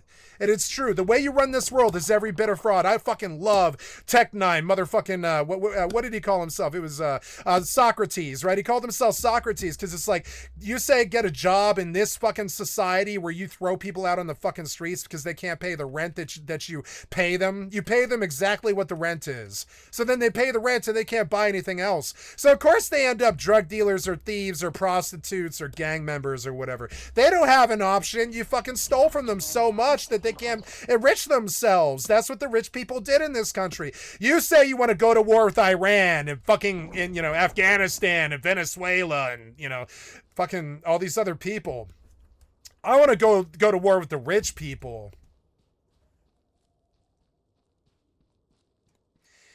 You say you want to go to war with Iran, Afghanistan, Venezuela, start fucking black bag abducting fucking world leaders and shit like this, like fucking Hitler. I'm not down with it, motherfucker. I want to go to war with the rich people. I will gladly sign up right now for any organization willing to actually fight the rich. I'm fucking sick of them. I'm fucking sick of them killing video games. Epic firing 1,000 software developers. Yeah, don't hire 1,000 software developers if you're ever going to lay them off. Here's here's a little bit of decency fucking logic for a piece of shit Tim Sweeney or whatever the fuck asshole's name is that runs Epic. Don't hire 1,000 fucking software developers if you can't afford to pay them, shithead Sweeney. Is it a simple fucking concept? It seems to be a simple concept to me. Don't hire 1,000 software developers if you can't have the bean counters show you that you can pay them no matter what for 100 years. I'm not hiring 1,000 software developers to make Fortnite better or whatever the fuck, Unreal Engine or whatever. I'm not hiring 1,000 software developers unless my bean counters can show me that I can pay them for the entirety of my adult life until I die of old age in the year 2020 or I'm sorry 2020 or whatever 2105 or whatever it is. No, before that, like 19 or sorry 20. Yeah, so 20. Yeah, so around 2070 or whatever, when I die, right? If I owned a company like Epic, I'm gonna fucking I'm gonna go to the bean counters. It's a simple thing. You have accountants. Fucking use them, piece of shit, feckless, idiot-ass rich man with no skills, no clue. It's totally fucking killing fucking people's careers with your incompetence and your fucking greed. Here's how I go about hiring software developers. I say we need 1,000 more software developers to make the Fortnite number go up. Make Fortnite go up. Make Fortnite number go up. That's as simple as it needs to be. Make Fortnite go up, right? So you say, oh, we need software developers to do that. Well, then I go down to the bean counter office because I'm competent. You're not, Tim Sweeney. And I say, hi, software developer, hybrid software developer bean counter accountant guys. I have a specialized, epic, crazy, accountant firm, and I've come for your advice. I need to hire 1,000 software developers to make the Fortnite number go up. How much money is that for 100 years of hiring software developers? And they're going to be like, oh yeah, Tim Sweeney, it's like $440 million. And he's like, what? That's like a quarter of our whole liquid. I'm not doing that. And then he walks out of the office and he starts laying off software developers that he hired. And I'm sorry, but don't go hire software developers if you can't prove to yourself that all of your waking life as their CEO, as their leadership, as the executive that we're supposed to respect, but rather I'd like to hunt you down like Torgo's fucking executive powder and grind your bones to dust, you feckless piece of shit fucking executive. Fuck you, asshole! Anyways. So you grind Epic into the fucking ground and you kill something that I love, like Fortnite or whatever, and you hire 1,000 software developers, and then you don't think that's gonna hurt you in the press when you suddenly lay them off on motherfucking, Wednesday on a random fucking, March 24th, Wednesday, Tuesday, fucking March 24th, 2026. On some random day, you just fucking lay off 1,000 software developers. It's not their fault. It's not your fault. It is your fault, but it's not really anyone's fault. You just are stupid. You're fucking stupid. You have no idea how to run a fucking business. I would have done this with a lemonade stand. I would have been like, I need employees. I'm running the lemonade stand for 100 years. As long as I'm alive, this company will stand. I need Epic to stand. And I believe this about Epic. I do. So it's like, I need Epic to stand all of my fucking life. I'm the leadership of Epic. What do I do at the lemonade stand? I go to Lucy and I say, hi, Lucy. I want to hire 1,000 Linuses and 1,000 fucking, what are the other Peanuts characters that built the lemonade stand or whatever? I can't remember. It's like Lucy and fucking Charlie Brown. And so Charlie Brown goes to Lucy. Charlie Brown, the shithead Tim Sweeney, goes to Lucy and he's like, I need lemonade staff. I need the best lemonade that's ever been made, and I need it for like 100 years. Can you do that? And they're like, well, yeah, it'll be $440 million though, if you safely want to know that you can pay them for 100 years. And that's what I'm doing. I'm actually setting aside the cost that it takes. Somebody's like casting a spell on me or something. So I'm casting, or sorry, anyway, sorry, that guy blew my mind because he tried to gank me. Sorry. So that guy blew my mind because he tried to gank me through the wall. Much respect. That guy's sly like a fox. I've no hatred there. That's a nice trick. I've seen him do it in my house before. They kill you through the wall with one of their spells. and it doesn't aggro the cops. It's insane because it's a splash damage or something. I don't know what he's exploiting, but it's something dumb. So anyways, like him, it's something dumb. So, you know, like the guy who's doing it, it's something dumb. Fucking nerd culture is so shitty now. They spend their time on exploits and Rust cheats and stuff. Nerd culture is such garbage because of like people like my stream sniper. They spend their time fucking trying to hack and cheat Rust because they're fucking worthless at their lives. It's shitty and it's true. And so, anyways, Tim Sweeney as Charlie Brown goes to Lucy and says, I need to run the most kick-ass lemonade stand in the video game industry. And I need the lemonade stand to run for 100 years. And I need to know that I can pay these people or I'm going to have to lay them off and they're going to burn me in effigy and then I won't be the leader much longer. And the accountants are like, oh yeah, that'll be $440 million.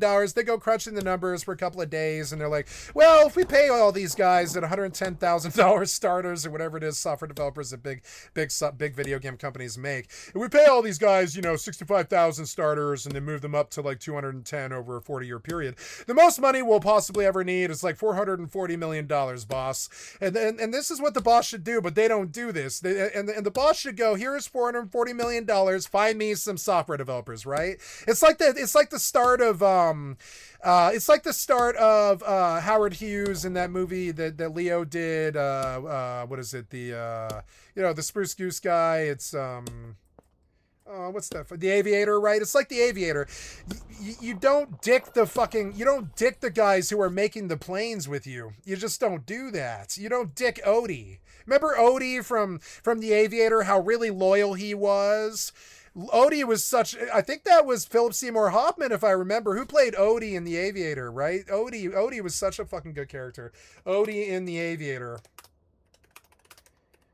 And he was fiercely loyal to Howard Hughes. Glenn Oderg, right? Glenn Oderg, played by Matt Ross, right? Yeah, Matt Ross played Odie, Glenn Odekirk, right? Odie. Go to Odie and figure out what he needs, right? And Odie would be like, we need 440. He was an accountant. He was an engineer. He was a pilot. Odie was like the actual talent behind the Hughes Airgraph thing or whatever. He was just insane. He was like this crazy engineer that knew everything there was to know about fucking planes and shit. And he was like coming up with the designs that they were using at Pan Am and stuff like this. He was insane. And like Odie, so Howard Hughes goes to Odie in this lemonade stand fucking metaphor that I'm making as a streamer. And he says, we need 1,000 fucking, aviator engineer. We need 1,000 aviator engineers to make Howard Hughes aircraft the greatest aircraft thing in the history of man.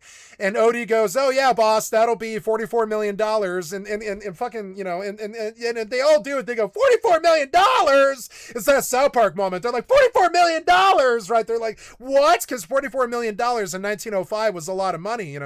That's like 440 now. It's insane. It's a lot of money. And so they go, no, I'm not paying $44 million, right? Because they're there for profit most of the time. They're there most of the time, not always. Howard Hughes had a bit more of a passion thing with airplanes, which is what made him so cool, is he actually liked the product that he was fleecing people with. Can I not? Oh, these people left, did they? Oops.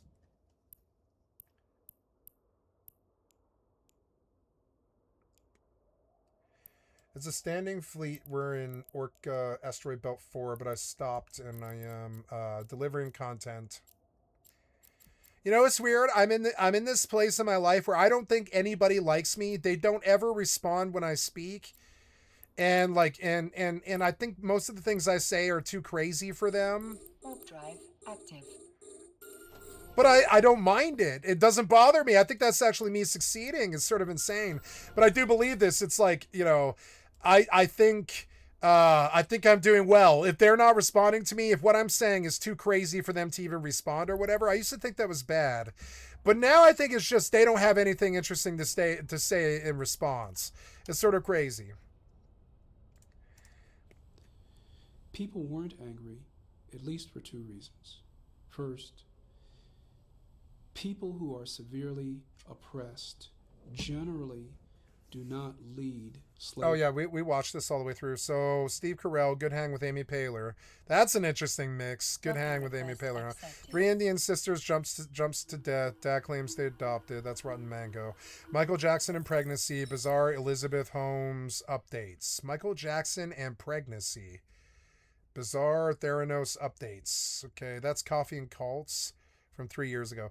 Doge tapes are a catastrophe. The recovery of a degenerate gambler.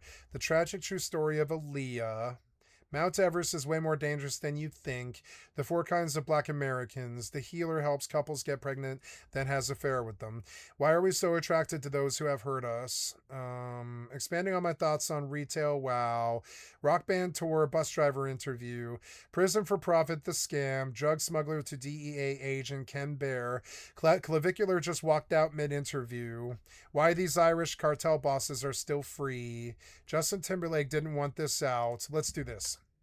Justin Timberlake's body cam has been released. But before... Why did Justin Timberlake is not a cop. Why does he have a body cam? Just saying. Why did... Oh, of course, we know why he mic'd and canned himself. He's a celebrity.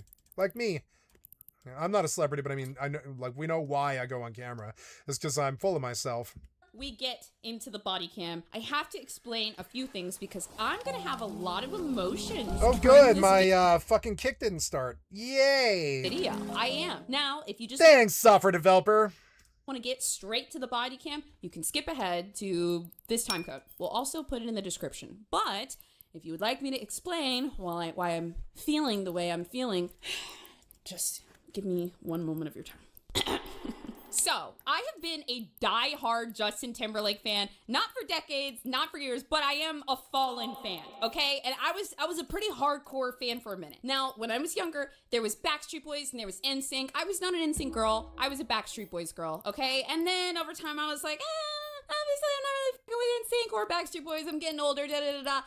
And then, Justin Timberlake released Cry Me a River. I said, ooh, bitch, this sounds good. And then it was just back-to-back hits. Y'all remember this? It was like a couple years where it was just the summer of Justin Timberlake. And bitch, I was in the club when these songs was coming out. I was like 18, 19, shouldn't have been there, but my God, I was having a good time. Future Love Sounds, that whole, oh my God, it was so good. Love Stoned. What comes around goes around. In fact, I implore you to listen to some best of Justin Timberlake playlist or something like that because it is hit after hit after hit after hit. And he didn't write any of it, so it's probably okay to like it too. 3 albums. Now, mind you, in his initial release with Senorita and Cry Me a River, guess who did the production there? Girl, it was Pharrell. I knew it. Pharrell and I was going to say it. They were up in the studio cooking beats, all right? Timberlake. I fucking love Timbaland. I love Timbaland. He makes the best beats. Timbaland raises one of his eyebrows. His face literally becomes a sound wave. Look it up. Look at a picture of the man, okay? They were fucking cooking. Can you even imagine being in a room with Pharrell and Timbaland in the 2000s? And then they brought in one of the most popular male vocalists of the time. It was explosive. That's why the music was so good for 3 albums. I was all in. And then also, I don't know if people talk about this too much, but you know what? Did y'all ever notice that Justin Timberlake just mysteriously came into hip hop? He was making a whole bunch of music with black folks. He had Pharrell, Bows versus the Timbaland, world. T.I., 50 Cent. She knows her stuff. Everybody. It was like, damn. Is Justin black? I guess so. Welcome in, Justin. Like, you guys know how that is when you're in a fandom. When the albums just keep hitting. Like when your favorite puts out a new album and it hits, you're like, yeah, that's right. That's my boy. I picked them. You know, that's also why I try to do right by y'all on YouTube. Because sometimes y'all are like, yeah, Bose, that's my YouTuber. You know what I mean? Like, yeah, that's how I feel too. Do right by y'all. So, you guys have shown me some love. Thank you for all the subs. You know what I'm saying? Thank you. Well, not just your money. Thank you for your attention. Justin Timberlake is killing it. And then he announces his new album. It was called Man of the Woods. And with Man of the Woods came out Say Something, and then Filthy. Which, by the way, Filthy was a bait because Filthy kind of sounded like the old beats, but then the whole album was country. He put out basically a country album with like a dirty pop kind of intro song that came out, and then one that was a little more like we're clapping, we're having fun, and I was like country, and then the whole rest of the album was country.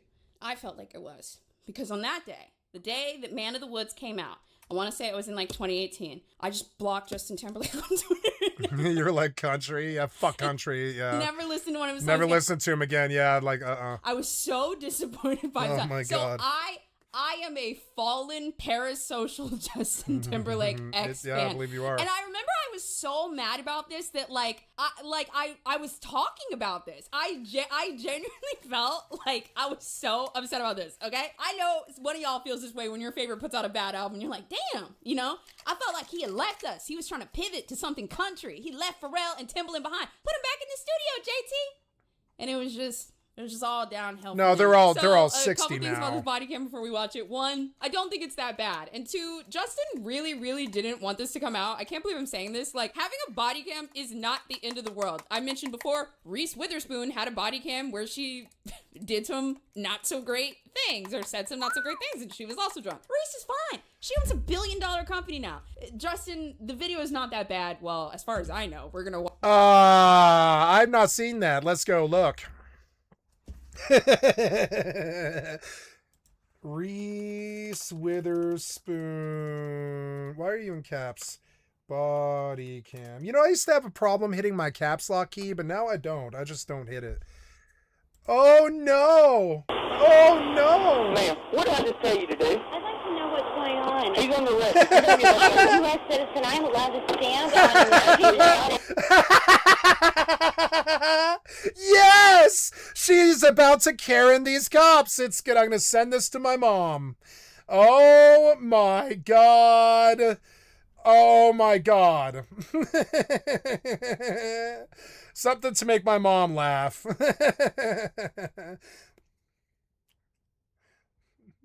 How long ago was this? 12 years ago. It's still funny.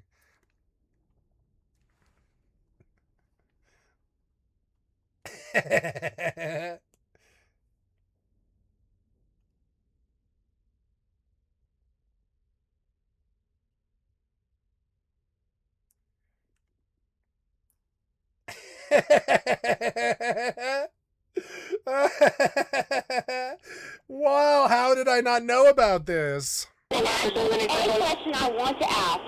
Ooh, she's getting loud. You better not arrest me. Oh, yeah, listen to that sound distortion. She's breaking the mic on the fucking camera. It's awesome. She's like hitting that opera note. Kidding me? She's like, you're hitting me. This is at the top of her lungs. I told you. I'm an American citizen. I told you to get in that car and stay in there, didn't I? This is beyond. I told This is beyond. you fight with me. I promise This you. is harassment. You're harassing He's like, God damn it, I caught a drunk Reese Witherspoon. No. me as an American citizen. I have done nothing against the law. Reese, can you please quit? Yes, you have. You did. Obey my... I have to obey your orders? Yes, you do. Reese. No, sir, I do not. Tonight. Reese. No, she doesn't. She's not. You are not the not the master overlord. It was nothing. Reese.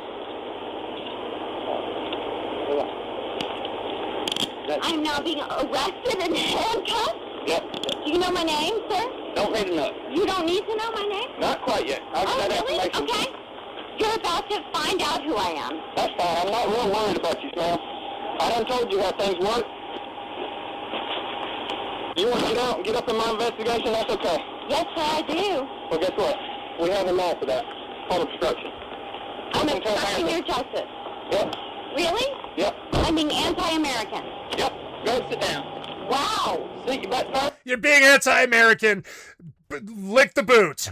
It'll be a lot easier on you.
I left a 2026 thing on an extra TV from 12 years ago.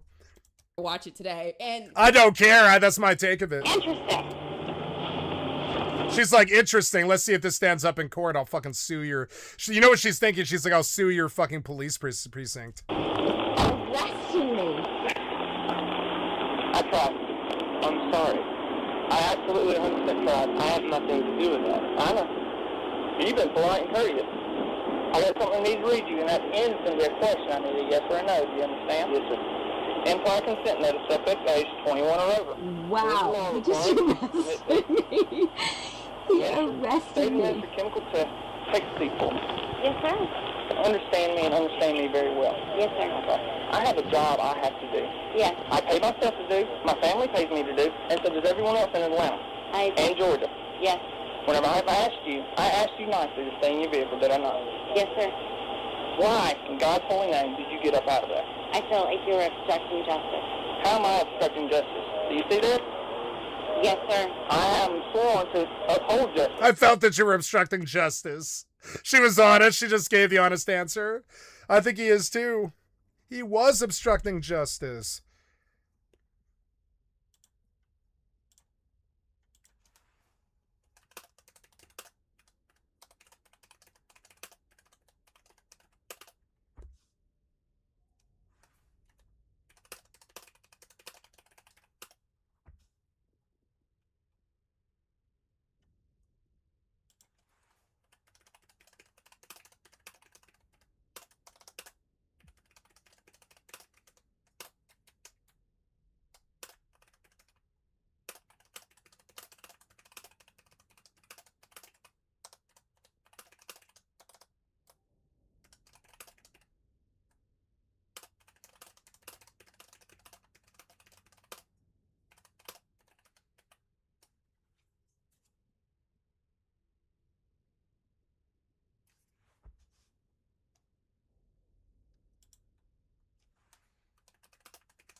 I'm an American citizen. I'm allowed to do whatever I want to do. You can't get up out the vehicle whenever I tell you not to. I can say Yes, she can if it's her car. whatever I want to say. And I'm sure her lawyers fucking slaughtered you, too. I'm sure the lawyers beat him on this, too. Yes, she can. She has the freedom to get out of that fucking car.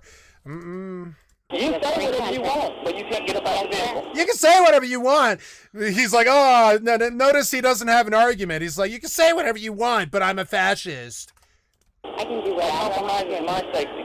Absolutely, And that's sir. exactly what you did. You hindered my That's investigation. what you think. That's your prerogative. That's okay. Because it'll all be in the report. I'm not real worried about it. Okay, you don't be You don't have worried. anything on you I need to know about, do you? No, sir. Do My you name have- is Reese Witherspoon. You're arresting me for obstruction of justice.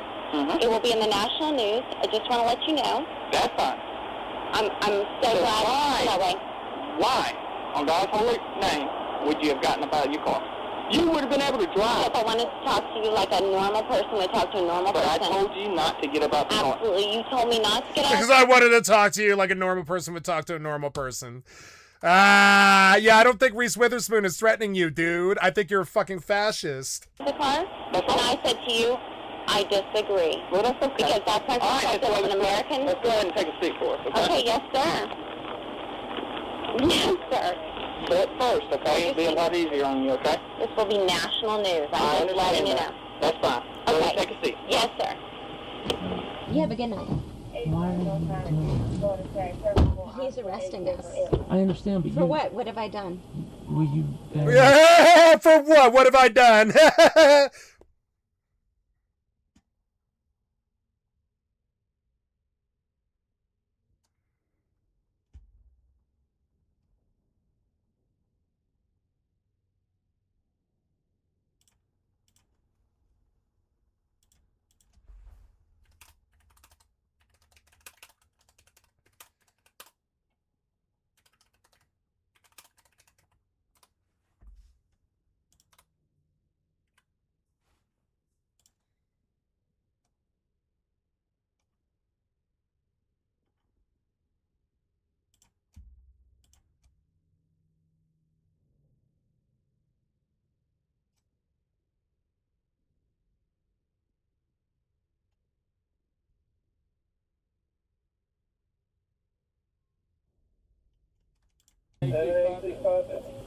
What have I done? Yeah, what has she done? Was she a was she sitting in a passenger seat? What did this girl do? It's not like I'm biased towards her. I'm wondering what her crime was. Like, quite literally, what was the crime here? I haven't heard it said. What did I do? Yeah, what did I do? I think He told you to stop. Just stop. to stop. Don't say anything. I'm an American citizen. I can get out of my car if I want to. whatever I want to. It's true. Yeah, she can. It's true. She can. Free brand. Yeah, she can get out of that car if she wants to. She has autonomy and freedom of will in this country. She can step out of that car if she wants to. He can arrest her if he wants to. But I mean, why he's questioning her is beyond me. She can get out of her car if she wants to. This is America. It's the land of the free. She can get out of that car if she wants to. She doesn't have to obey some fucking order from a fucking stormtrooper. It's not a law. She can get out of her car of her own free autonomous will if she wants to. He does not have jurisdiction. He doesn't have jurisdiction The ground over that the he speaks on. Yeah, the ground that he speaks on. Yeah, what? Does not. I'm allowed to say anything I want to say. It's true. Oh my God, I love Reese Witherspoon so much more than I did before. I can protest Yeah, any way I so want. I can protest any way I want. Look, she's surrounded by bootlickers, and she probably broke up with this guy. Yeah, so you get in the car. All you should have done This is exactly what I would have said, like word for word. is let me get arrested. Arrested for what? Arrested for what? DUI. And now what did I For get arrested in DUI? the car, all you should have done is let me get arrested. Arrested for what? A DUI. A DUI? And And now what did I get arrested for? you wouldn't listen to what he said to do, and you kept getting out of the car, and now you've turned it into national news. What I have threatened him? And No, put him in a position- no. She got out of the car as a passenger as a person in the passenger seat. She should be allowed to get out of the car. Well, she's not driving. She's not going to drive away. Like, the passenger is a passenger. You're saying that Nazi Hitler fucking pig fucker fascist cop declares that you can't leave that fucking domicile or car? No, you're not my fucking, that's how deep this goes. You're not my fucking slave master. You don't you don't edict when I can leave my car. I can leave my car. You can tell me don't do that, and if I respect you, I won't do it. But if I don't respect you, I'm going to get out of the car because it's the land of the free. I can get out of the car if I want to. She is absolutely right about this. And it's not drunken logic. It's like actually the problem. She has the freedom to get out of that car. There's no law in the land that says she can't. There's no law in the land that says you can't get out of your car while being pulled over by DUI. There's not. If there is, they'll have to make one because of this. Because it's like there's no law that says she can't get out of that car. There's not. It's her fucking freedom. She's right about this. She has a freedom and an autonomy to move around her own country at her own will. You know, there's nothing stopping her. The car door doesn't stop her. The police or a private property stops her, but the car is not private property. It's her property. She can step out of that car if she wants to. He feels vulnerable? Honestly. Come on, honey. Put him in a position that feels vulnerable. All she was sitting in a passenger seat. Now she's fucking strung up with fucking bracelets in the back of a cop car. She wasn't driving drunk. She wasn't driving drunk. He shouldn't have been. He's the one who should be in chains. He is in chains. But I mean, like, why is she in chains? She was the passenger. Who cares? I do not care about what the passenger does in a fucking DUI vehicle. I don't care what they do. She also It just turned it real. You got a DUI and it's become her problem. You got a DUI, dude, not her. It's become her problem. You got the DUI. I've been in this situation before. I've been in this situation with a passenger who got arrested out of my car because we got pulled over and they found an open container under my under my passenger seat. And my friend Cody went to jail for some time over that. And it's like, motherfucker, he was a passenger in the car. All I had was a taillight out. But you pull us over 3 blocks from my house up there by the King Supers on fucking 26th and fucking Sheridan. I've been through this before. I called the goddamn pig a fucking Nazi. There was such a terrible position. It was exactly like this. They put me in a terrible position. I wasn't drunk. He had the open container. It was under my seat. I caught the open container. They didn't roll him for open container, even though it was open container. They, by all rights, could have busted him. It was his beer. I told him it's not my beer. It's his beer. But it's like, but he put his empty beer can under my seat. Now I'm catching an empty container, but I mean, it matters for the court case. I didn't put the beer can in my car. He did that, not me. So he should face that charge. He's the one who brought an open container into the car. I told him not to. He drank the beer in the car anyways, and he threw the beer can under my car seat. I didn't know he did that. I got pulled over for a taillight out. They fucking search us for an hour and a half. They see the gang tattoos on the white boy who steals cars, and they're like, we got to roll this guy. He's a gang member. We got to do something to him. They profiled him. So they spent an hour searching us. They find the fucking empty, and all it was a back tail light out and some gang tattoos. And they turned this into an open container bust, which was a probation violation for him. He went to jail for some years. I think it was like 2 or 3 years or something. What? Because I was driving around with my friend in the car? That's the same exact shit as what they're doing to fucking Reese Witherspoon right here. What? Like, I would have taken the open container, but it wasn't my open container. I mean, it wasn't. I was like, I don't deserve this charge. I didn't put the beer can in my car. I didn't give him permission to do it. I told him, don't leave that beer can in my fucking car. And he did it anyways. I told the cop that. I was like, I told him not to do that. I'm against open container. I don't believe in it. I told the cop that, and I was like, you are after me for having a tail light out. And he was like, you're going to have to let me search your car. And I was like, no, I don't. No, I don't. He was like, I'm tossing your friend. He's fucked and gone. And I'm going to, and will you let me tow your car? And I was like, will you let me search your car? And I was like, no. And he laughed in my face and he was like, well then fine. I'm going to call the K9 unit. I'm going to search your car anyways. And I'm going to fucking tow the car afterwards since you said no. And I was like, what? I have a fucking legal responsibility and right to decline search and seizure if I don't believe in it. I don't believe in you search and seizing me. And I wasn't in possession either. I just did. Well, I was, but I was like, I don't believe in you. I was in possession, but I wasn't scared of what was in the car. The dope was in my wallet. The wallet was in my back pocket. They took my ID, but they didn't take the wallet. Eventually they took the wallet. They searched the wallet. They didn't find the 1.5 grams of dope that I had in the fucking wallet. The dog couldn't sniff it because it probably smelled like ass. The wallet probably smelled like my ass because it had been up my ass for three years or something like that. The wallet probably stank so bad of ass sweat that the dog couldn't detect the methamphetamine smell underneath it or whatever. So I got out of a really funny charge. It was going to be a terrible possession charge. The pig, when he rolled my friend Cody, he was like, I don't like these young white gang bangers, and we're going to fucking profile him. I don't like this guy. And when I said no to him, he hit the fucking roof. Nobody had ever defied that guy before. And I was like, no, you can't search my car. I have a tail light out. No, this is not some drug bust. No, I was terrified of him finding what was in my wallet. But I also was like, it's not in the car. I knew it wasn't in the car. I was like, I'm in the possession of the dope right now. The only dope in the car is in my wallet.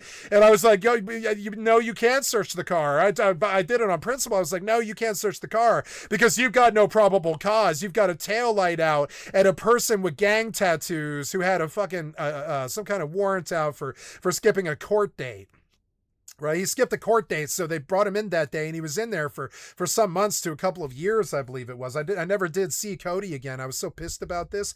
It's the exact same situation. It was so stupid. So then he runs a breathalyzer. I come up sober, even though I've been drinking beer. I've been drinking beer all goddamn day, but I came up sober on the fucking breathalyzer, which was insane. We have been drinking. By the way, I wish I was kidding, but I mean, I blew the breathalyzer. Cody came up. Cody threw the breathalyzer. He had been drinking more than I had. I'd only had a couple of beers, but I had been drinking all day since like 10 a.m. or something like that. I'd had two 32 ounces of Black Keystone Ice or something like that. So then I drive 3 blocks to the fucking King Supers. I was like, it's the King Supers. I had 2 beers over the last 4 hours, and they're big beers, but they're not strong beers. They're 5%ers, you know? So I was like, who cares? It's like, you know, I'm not very proud of this, but I was like, yeah, I'm and when I threw that breath, he ran the DUI test on me. He ran the breathalyzer, and he came back and he was like, you're not drunk. And I was like, yeah, I know I'm not drunk. I had 5% beers like 4 hours ago. I know I'm not drunk. I'm not drunk, you know? And he was like, I get that. I see that you're not drunk. I was like, okay, good. So then he was like, well, I'm searching your car. And I was like, no, you aren't. You've got no fucking reason. You've come back with no reason to roll him. You come back with no reason to roll me. I don't think my taillight was out. I think you did that somehow. Because when he pulled me over, I was like, I don't think my taillight's out, but I can't get back there to check. I was like, I don't think my taillight's out. I'm a pretty conscientious person about that. I don't go anywhere if a taillight's out because I might get busted for possession. So I don't, so I don't roll with a taillight out. I'm not that kind of scrub ass dude. I do a check of every car that I get into, because I'm like, will the pigs roll me if I get into this car? It's an old habit from being a druggie for so long, and so it's like, I'm not getting into a car with a tail light out. I think that was a lie. I still think that was a lie. So then when he fucking towed the car, I was like, you can search the car, fine. He was like, I'm searching the car anyways. And I was like, well, I can't stop you. So he searched the car anyways, and he came back and he used the K9 unit, and he was convinced there was drugs there. It was insane. He was like, there's drugs in your car. I just know there is. You can see it on his face. He wouldn't say it, but that was the attitude. It was like, I know you're filthy. I know you're filthy. You're rolling around with some gang member. You have dope. It was crazy. It was profiling. It was so shitty. And I'm a white guy too. It was insane. I can't imagine what other people face. So then he was like, well, there's no drugs in the car, but I'm towing the car because you said no. And I was like, don't tow the fucking car. I got to drive it home. It's my mom's car. And so then he was like, this is your mom's car? And I was like, yes, this is my mom's car. I don't own this car. This is my mom's car. You can't tow her car. It's our only car. I didn't do anything. I didn't even have the taillight out, I don't think. And he was like, yeah, you have a taillight out. And I was like, yeah, I see that I've got a malfunctioning taillight. But I mean, that's no reason to tow the car. That's no reason to tow the car.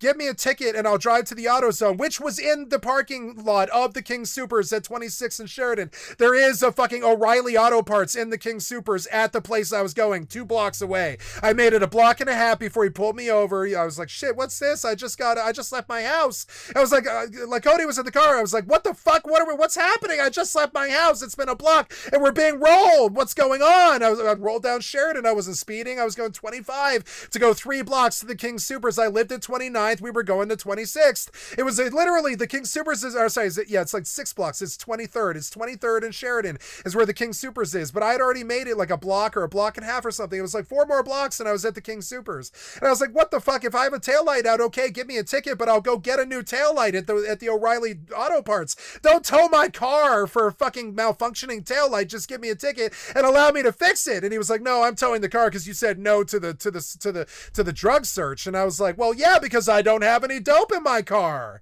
We went back and forth. I was like, well, yeah, I said no because I don't have any dope in my car. You had no fucking right to search my car. There was no probable cause. And he was like, there was probable cause. You had a taillight out and your friend had gang tattoos. And I was like, yeah, but what does that have to do with searching me for drugs? What does that have to do with anything? Like, I guess it's a matter of opinion. At that point, I was like, we're obviously not going to agree about this. You're a fucking Nazi for towing the fucking car. And he was like, I gotta call your mother. It's her car. And I was like, yeah. He's like, I gotta call your mother. So then he calls my mother. She is crying and screaming at him. She was like, you're towing my car because I have a faulty taillight. She was like, I don't have $600 to go to the fucking impound and get that car out. What's he gonna do? I have to go to work tomorrow. What the fuck are you doing? Why are you towing my car for a faulty taillight? And he was like, these kids, one of them had gang tattoos and he had a faulty taillight. So I'm towing the car because he said no to a a search. When I searched the car, I didn't find anything. And she was like, well, obviously there was no drugs in the car. If you didn't find anything, did you bring dogs? And he was like, yes, we brought canine units, and it was insane, and we didn't find anything. I kept thinking, they're going to come bite me in the ass. I remember thinking it. I was like, I'm standing there with my ass against the cop car. I was just standing there in chains. And I was like, they're going to come bite me in the ass. They're going to sniff the methamphetamine in my fucking ass. But I didn't say anything because I was like, what if this all just solves itself somehow?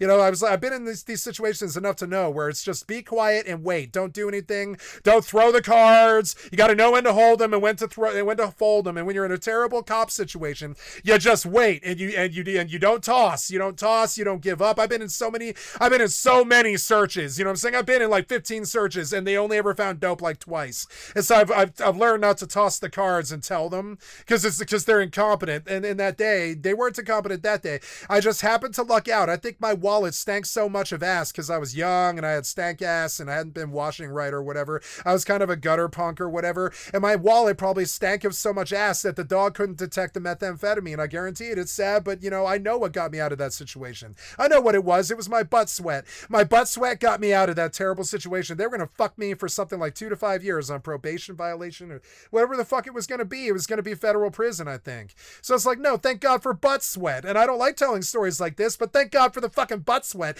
It's far more valuable than the fucking pig who fucking fucked with me. You know what I'm saying? The butt sweat was Jesus smiling or whatever and fixing the situation. The butt sweat was far more valuable than that pig's life. I'm sorry, but it is like that. Sorry. Fucking fascist. So then, the story goes on. You would think it didn't go on, but it does. They roll Cody, they take his ass to forever prison, and I never see his ass again. And I think this is because he got rolled in my car. He couldn't ever trust me ever again. And it happened so quick. It was like a block from my house. It felt like a setup, kind of. It was insane. And they rolled me. Maybe they were chasing him. They might have been following him. I don't know what was going on. Who knows what was going on? So anyways, so it goes on. I called the pig a fucking Nazi. I was like, you Nazi, you fucking Nazi. I can't believe you're towing this car. And he was like, don't call me that. He was like, what? And I was like, you are a fucking Nazi. You are violating my rights and towing my car for a fucking faulty taillight. That is Nazi bullshit in America. That is Nazi. It's Nazi. And he was like, don't call me that. I'm an American citizen. I work hard. I do my family stuff. What are you talking about? I'm not a Nazi. And I was like, you are a fucking Nazi. You violated my civil rights by searching and seizing me without my fucking permission. I said it right to his face. I was so angry like this. I'm still so angry about this. I was like, you violated my rights right to my fucking face for a search and seizure that you had no probable cause for. You rolled me and searched me because my friend had gang tattoos. That's not an acceptable constitutional reason. I'm not that guy. I don't have the gang tattoos. You can't judge me because my friend has gang tattoos. That's not okay. That's profiling. And these pigs get their ass beat up and down the block over that every single time it happens. The lawyers win with that shit. The ACLU wins with that shit. I could have sued him. It was profiling. It was fucked up. I was like, what does his gang tattoos have to do with my faulty taillight and the fact that you're searching me for drugs? It doesn't make sense. You didn't bust us for drugs. Was I in possession? That's how we ended the argument. I was like, was I in possession? He was like, no. I was like, why did you search my car? Why was I in possession? Did you find dope on me when you searched me? No. Then what probable cause do you have to search my car? It's a faulty taillight. And I told you no because it is a violation of my fucking rights. I don't care if you search it. I kept saying, I was like, I don't care if you search it, but the answer is no. That's how I put it to him. I was like, no, you cannot search my car. But again, I don't care if you search it. There's nothing there. I knew the dope was in my ass. I was like, it was in my wallet, like right on my ass. I had the wallet on a chain in my ass. They didn't take the wallet. They took the ID. They took my ID out of the wallet. They didn't search the wallet. They should have. If I'm a cop, I'm searching the wallet. I'm sorry, but that's where a lot of druggies keep their dope. So anyways, So he was bad at his job. He knew I was in possession, but he couldn't nail it. It was so fucking stupid. I knew I was sweating bullets because I'm in possession. He's like, you're acting sus. I know you're up to something. And I was like, yeah, but you got no probable cause. I kept saying, you've got no probable cause. I was old enough to care. I was like 27 when this happened. And I was like, you've got no probable cause, motherfucker. My taxes pay your salary and shit. And I don't want my taxes paying you to bring some canine units down to a fucking traffic stop over a faulty tail taillight. I don't want you doing that stupid shit. I was lecturing him and stuff. And he was like, stop calling me a Nazi. And I was like, no, you are a Nazi. And he was stuck with me for a while they searched the car. It was so stupid. And I was like, you are a Nazi. So then he was like, fine, I'll see you in court. And I was like, why am I going to court? It's a faulty taillight. And he was like, you have a faulty taillight, but I'm summoning you to see the judge, to see the constable. And I was like, why? I didn't do anything. I've got a fucking faulty taillight. When I got in there, the judge threw the goddamn charge away. And he was like, sir, I would like you to apologize to this court and everybody in here for calling this police officer a Nazi Gestapo Nazi. That was the phrase I used. I was like, you're a Gestapo Nazi. You're searching me for no fucking reason. It got back to the court case. When I went into the courtroom, he was like, it appears that this man pulled you over for a faulty taillight that you contend wasn't faulty. And then because your friend had gang tattoos, searched your car. And I was like, yes, and I did not give him permission. He violated my civil rights by fucking searching my car. He asked me permission. I said no. He searched me anyways, and then he towed the car. It cost us $600. And I was like, he had no reason to search the car. I didn't have drugs in the fucking car. It was a violation of my civil rights, and if I had any money, I'd fucking sue you. And he was like, sir, I am sorry that we brought you in here today. I am dismissing this charge. I am sorry I tried to force you to make an apology for something that you actually believe, and I'm sorry. You have a nice day. That's what he said. I'm not kidding. I really didn't expect him to come back like that. I thought it was going to go worse and he was going to hit me for some $600 ticket. But no, he dismissed. It was going to be this crazy fucking shitty. It was shitty to get the car out of tow. It was like $300. But with the ticket, it would have been $600. It would have been like $520 or something like that. And so like, yeah, so like, you know, so forgiving the ticket was nice. And in the end, I didn't hate them because they did what was right. And he was like, I stand down from trying to force you to make you do something. That starts to sound sort of Nazi and Gestapo to me too. And I was like, yeah, you can't make me apologize to this fucking guy. He did violate my civil rights like a Gestapo Nazi fucking, like, F it. He did, you know, he did. He violated my civil rights and searched me for no reason. It was a violation of my civil rights. I like my civil liberties being respected. I do, you know, and the judge was like, you're right about this. He did not have probable cause. And I was like, I know what my rights are. I'm not stupid.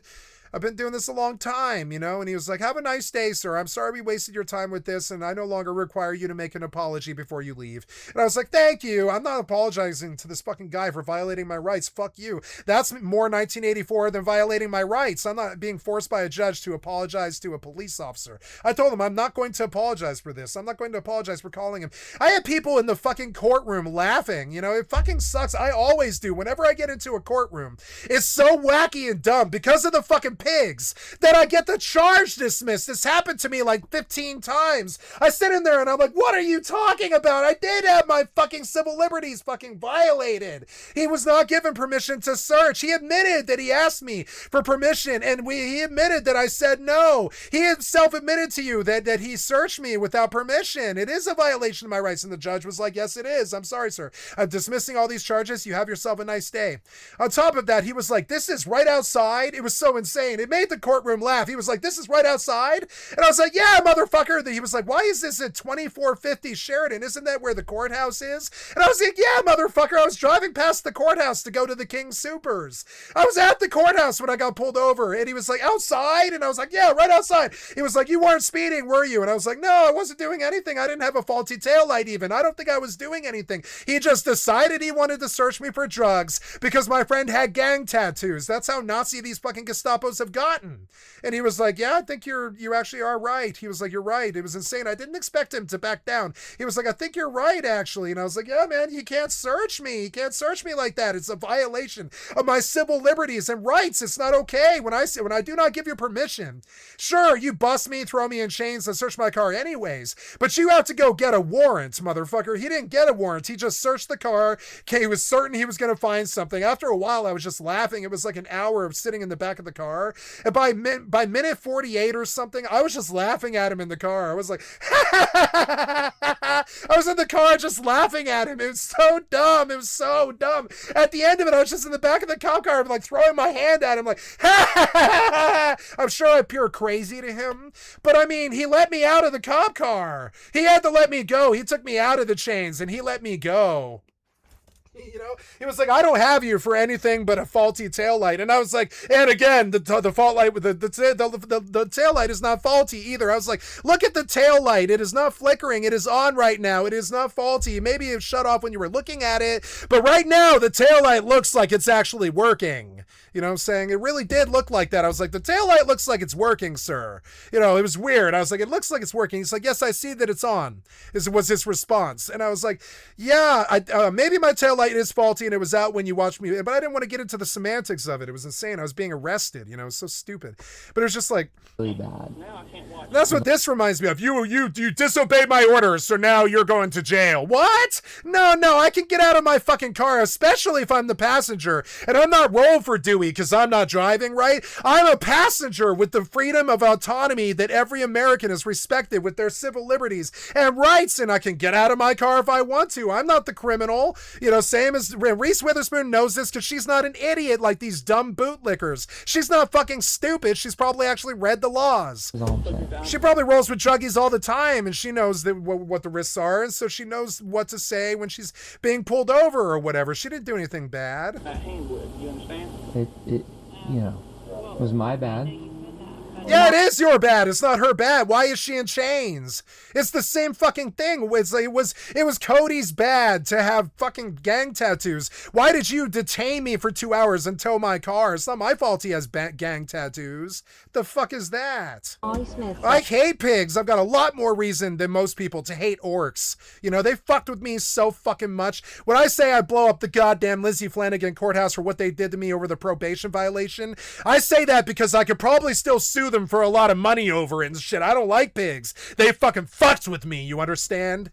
I could still sue them over civil rights violations, still to this day. And I don't, because I know they're just people with wives and children. Thank God for bands like the Flaming Lips to do a song like, like Race for the Prize. Like the lyrics for Race for the Prize is so good. It helps you kind of like understand the state of humanity, right? All of humanity, and this isn't for Race for the Prize from the Flaming Lips, right? Two scientists are racing for the good of all mankind, and that's all you need to know about cops. The cops are racing for the good of all mankind too. So I didn't sue them. I yelled at them and called them Gestapo Nazis when they fucking searched me for no reason and violated my civil rights. But I didn't push the issue. I didn't sue them. I accepted that they were human beings just trying to do their jobs, right? Both of them side by side, so determined, locked in heated battle for the cure that is their prize, which is, a crime-free community. But it's so dangerous, but they're determined, right? This is how I feel about cops and civil servants and military and all this, right? Theirs is to win if it kills them. They're going to try and stop all the crime in our community, and theirs is to win even if it kills them. They're just humans with wives and children. And that's what I thought as I sat in the back of the car. I was like holding my fucking my ring, and I was spinning my ring on my finger, I remember, and I was like, they're just humans with wives and children. They're just humans with wives and children. They're just humans with wives and children. They're just humans with wives and children. They make mistakes. They're not perfect. They're humans, etc. But they're violating my civil rights, and I don't like it. They feel like the Gestapo Nazis that they actually are.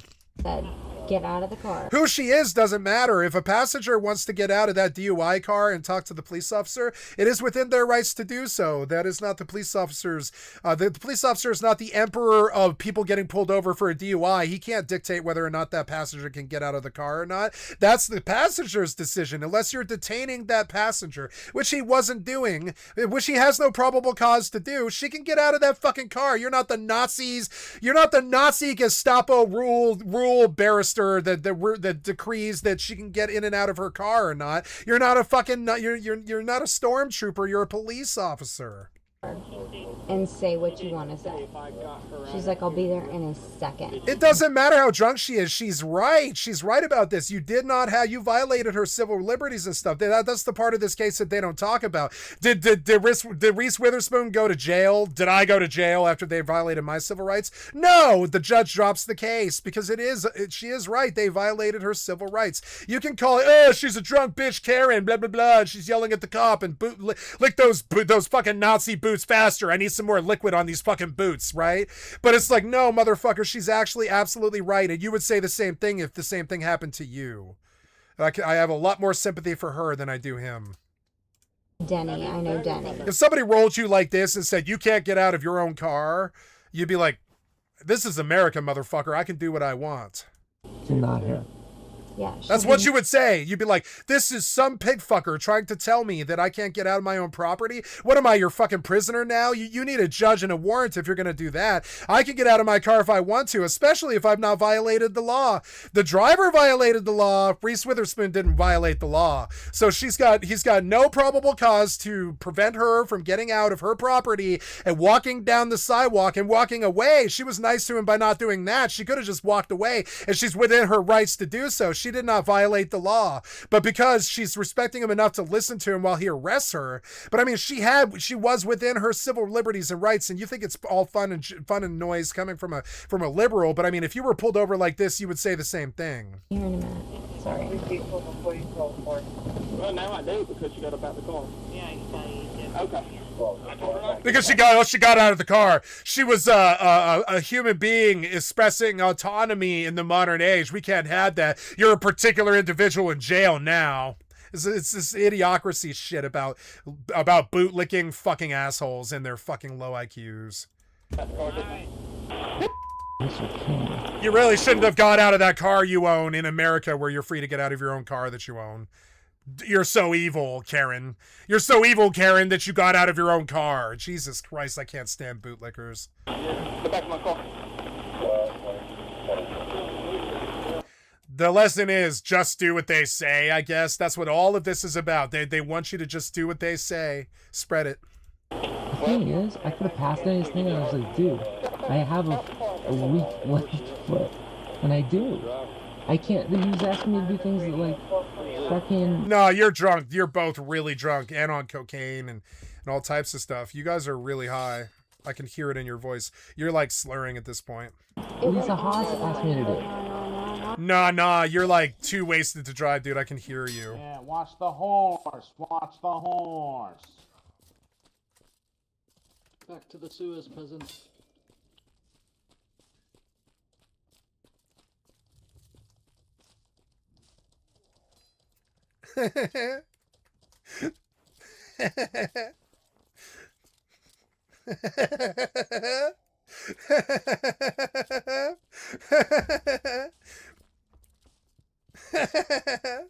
Watching two dudes ride on a horse is so straight.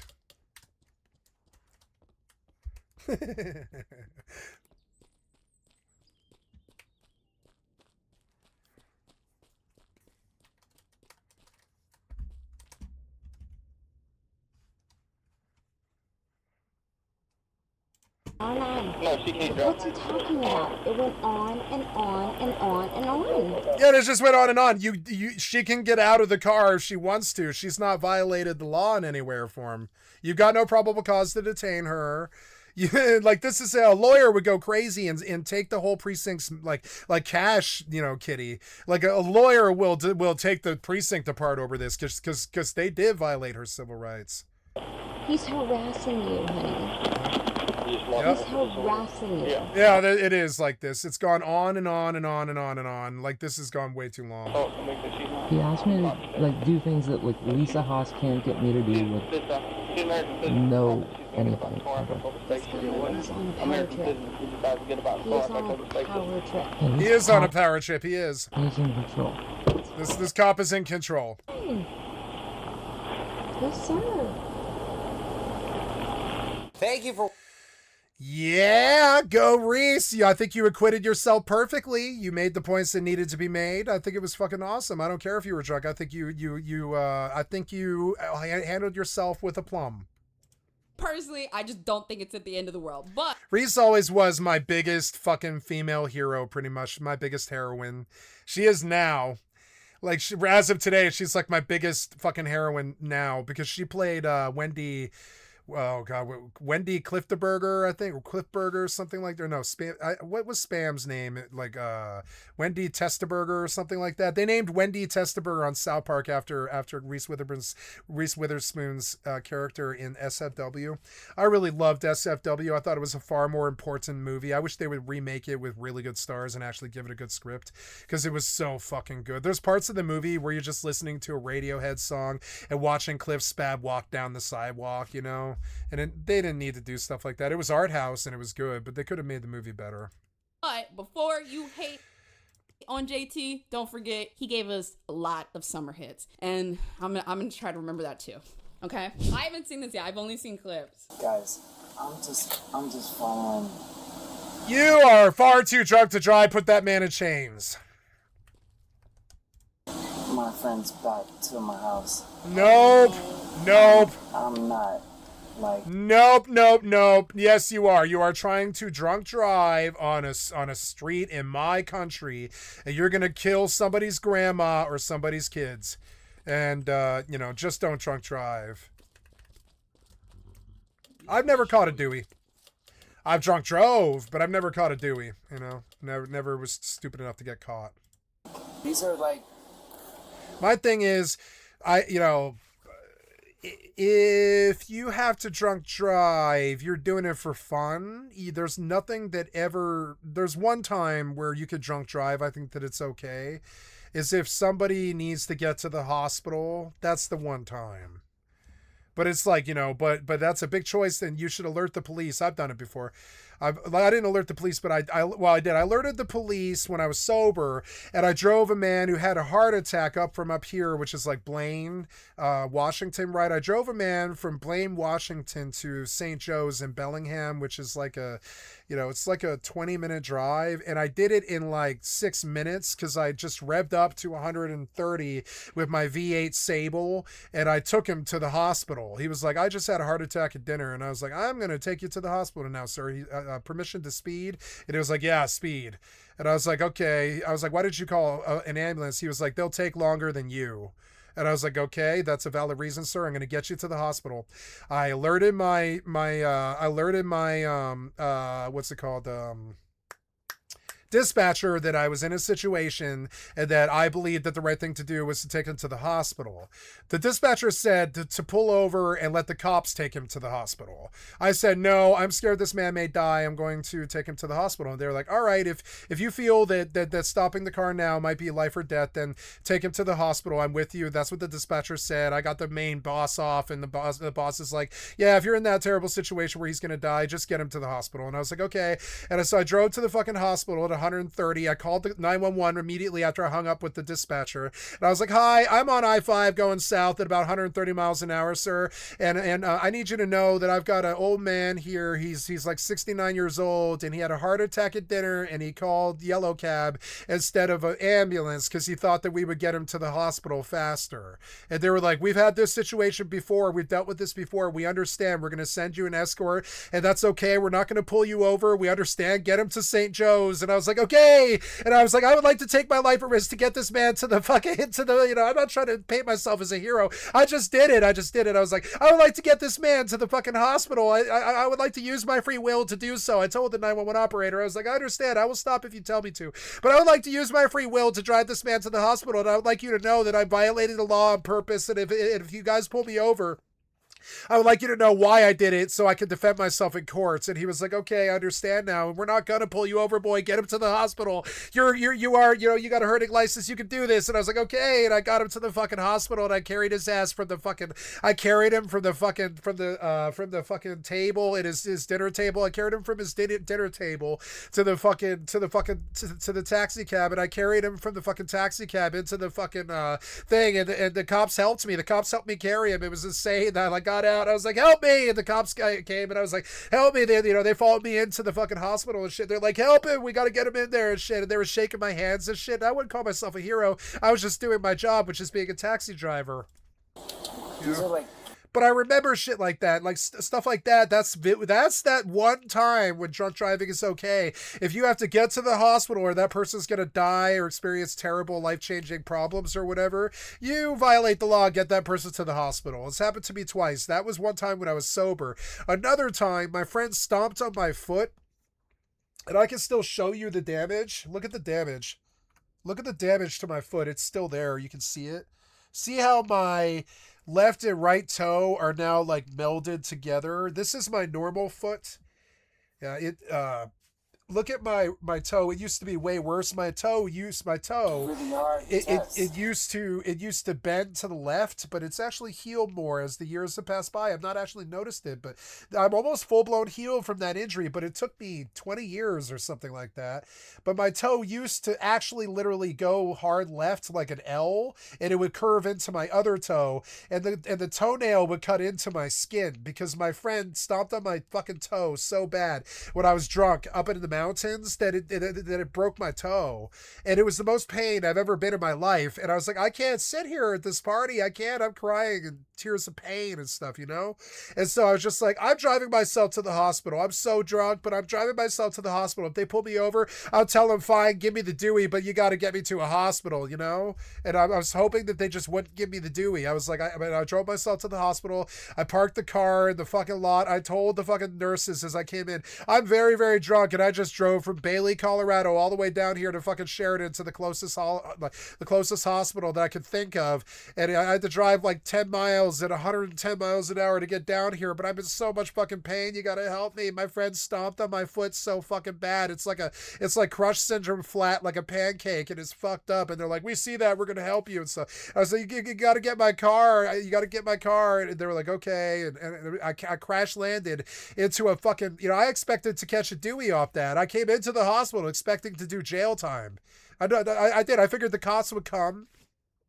I really thought, I was like, please don't call the cops. I begged them in tears as I came in. I was like, please don't call the cops. I've never drunk drove in my life before this. I've never drunk drove in my whole life before this. Please don't call the cops. They're going to ruin me. I'm on probation. Please don't call the cops. I didn't drunk drive on purpose. You can see my foot. You can see, I had a bare foot. I couldn't put a shoe on it. It's like when like that dude gets his fucking, his foot ran over, In that famous movie. It fucking sucks so bad. My right foot was like a squash piece of flesh. It was so bad.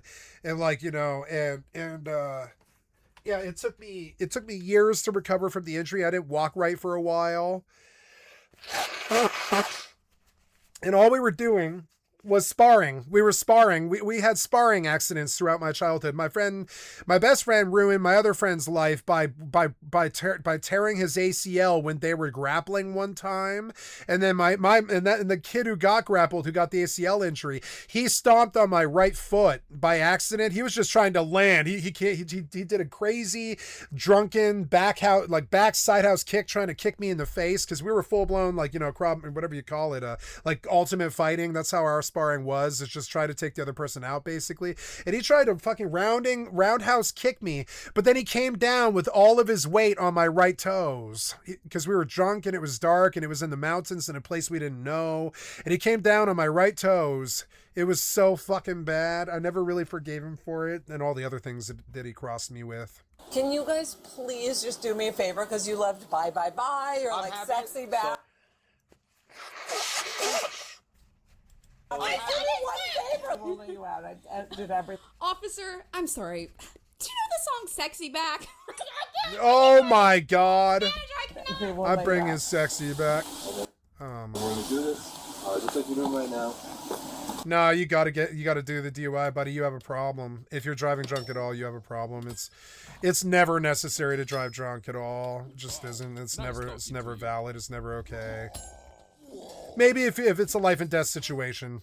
That's it. And even then, you better call the cops. Gotta call the cops first, like I did. I didn't call the cops when I drove to the ambulance, because I was like, well, that's like begging for the DUI charge. But I did call the cops when I drove to the ambulance, to the hospital at 130 miles an hour.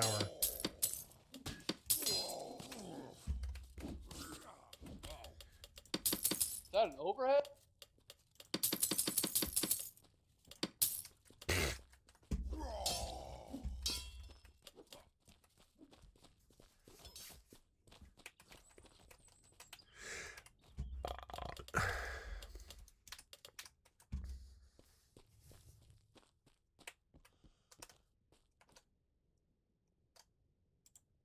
Arms, feet together. Bringing sexy back isn't gonna save you, Justin. On the right side. You're doing it just now. JT. Just gonna re-explain it. JTT. Okay? JTT. That's what I'm gonna call him from now on. JTT. On the side, feet together. And then you're gonna keep your head straight and just keep your head straight. Only follow your eyes, okay? This is not, I don't think this is the beginning of it, is it? Because there's some clips where he's like in his car. This video is sponsored by ZocDoc. ZocDoc is a free website or app that helps you find high quality doctors in your area and in your network. Now look, this is an ad, so I'm supposed to be a little bit professional, but guys, I love ZocDoc, okay? I love it. I'm lazy. I don't want to go to the insurance website. I don't want to look up what I need. I don't want to then take that name and then Google it and see how many reviews that they have on Google and how many they have on Yelp and da-da-da-da. I don't want to do all that. I don't want to do all that. And I'm not going to do all that. And when I don't do all that, I get sick. I'm getting old, girl. The body is not what it once was. I threw my back out the other day. I can't believe it. I used to be young and hip. Anyway, look, I'm at the point now where I am actually excited to go to my doctor's appointments just twice a year. I batch up a couple of things, do it in 2 weeks, get all my checkups, any treatments, anything that I need, and I'm done with it. Like, it is very overwhelming to schedule and attend where you came from. Another ZocDoc ad. If I hadn't seen it 2,000 times, I would listen to it all the way through. But it's like, I don't do ads. I don't have to do ads. Nobody's requiring me to. I only do them to pay respect to the people who are providing their content to me for free. So I try and support them by showing the sponsor. But ZocDoc has been on my channel for fucking 3 years or something, 2,000 times. I don't need another ZocDoc ad. DOC. The point was made. .com/. Yeah, we know ZocDoc exists. I don't care. ZocDoc. This, I would say, this harms your brand at this point. Fucking idiots. The stop signs. Yeah. Sorry about that. You are drunk. You're on cocaine. You've had barbiturates and a couple of other pills. You should not be driving. Take this man in chains. This is your vehicle. Whose vehicle is it? Yeah, I just rental. You can't. You are slurring. You can't do. You can't even say the word rental. Get this man out of the car now. Get him out of the car now. Sorry, I'm sorry. I know there's more to this, but I just gotta point this out ahead of time. Guys, we know that Justin is driving drunk, but just think about what the cop says right there. He said, you're veering off to the left and you're not stopping at any stop signs. How many times have you been... You're not supposed to drive drunk, but if some of y'all do be driving drunk, and when you do, you on that wheel like, I've got to get home. I feel like a lot of people do that, or they have a very special focus. You have to not give a so hard for the car to run through the stop sign. Yeah, just be moving off. You got to be texting, like not hitting any stop signs or stoplights. Like, that's a little crazy to me, you know? It is. Do you have any registration with it? Do you know if they can put it in the glove box? Oh, I guess it's on his car. Every drunk driver should be put in prison for 15 years. That's insane. Because you know why? Because it's all of our parents. Our parents all got busted for Deweys. I know so many people busted for Deweys. I've never caught one, but so many people have. Do you have any registration with it? Do you know if they can put it in the glove box? Oh, I guess it's on his car. How long are you renting it for? Just for a couple days. What are you visiting? Yeah, I'm on tour. What are you doing? Yeah, I'm on tour. I'm sorry, I just need to replay it. Yeah, I'm on tour. I'm on tour. If you're on tour, just get a driver. Why are you drunk driving on tour? Can't you just get a driver at that point? Oh my God, it's a tour. Pay a driver. Pay a driver. You're so dumb. I'm on a world tour. I'm on a world tour with a big old bottle. A what? A world tour. This is gonna ruin the tour. I'm on tour. I'm sorry, I just need to replay it. Yeah, I'm on tour. What are you doing?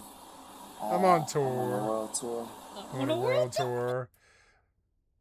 This is going to ruin the tour. What tour? The world tour. Oh my God. This is going to ruin the tour. What tour? The world tour. A what? A world tour. Doing what?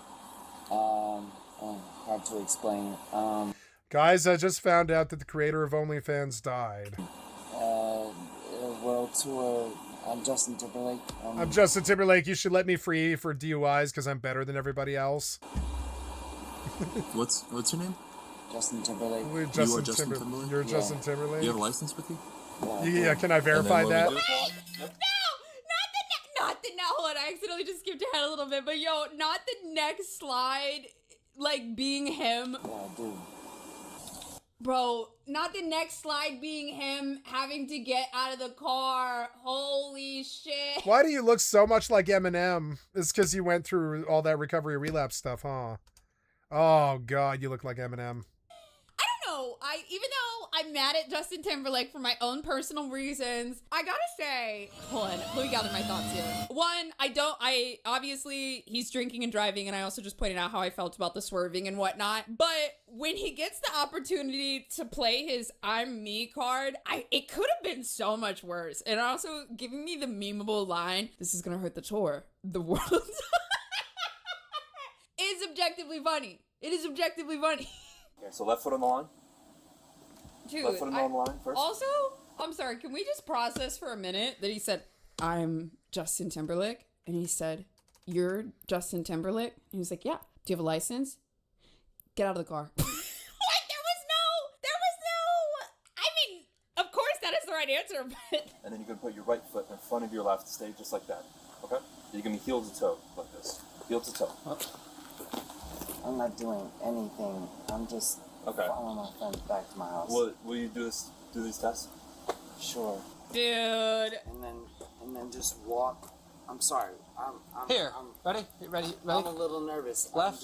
Hey, right. you know, every time, I hate to be that guy.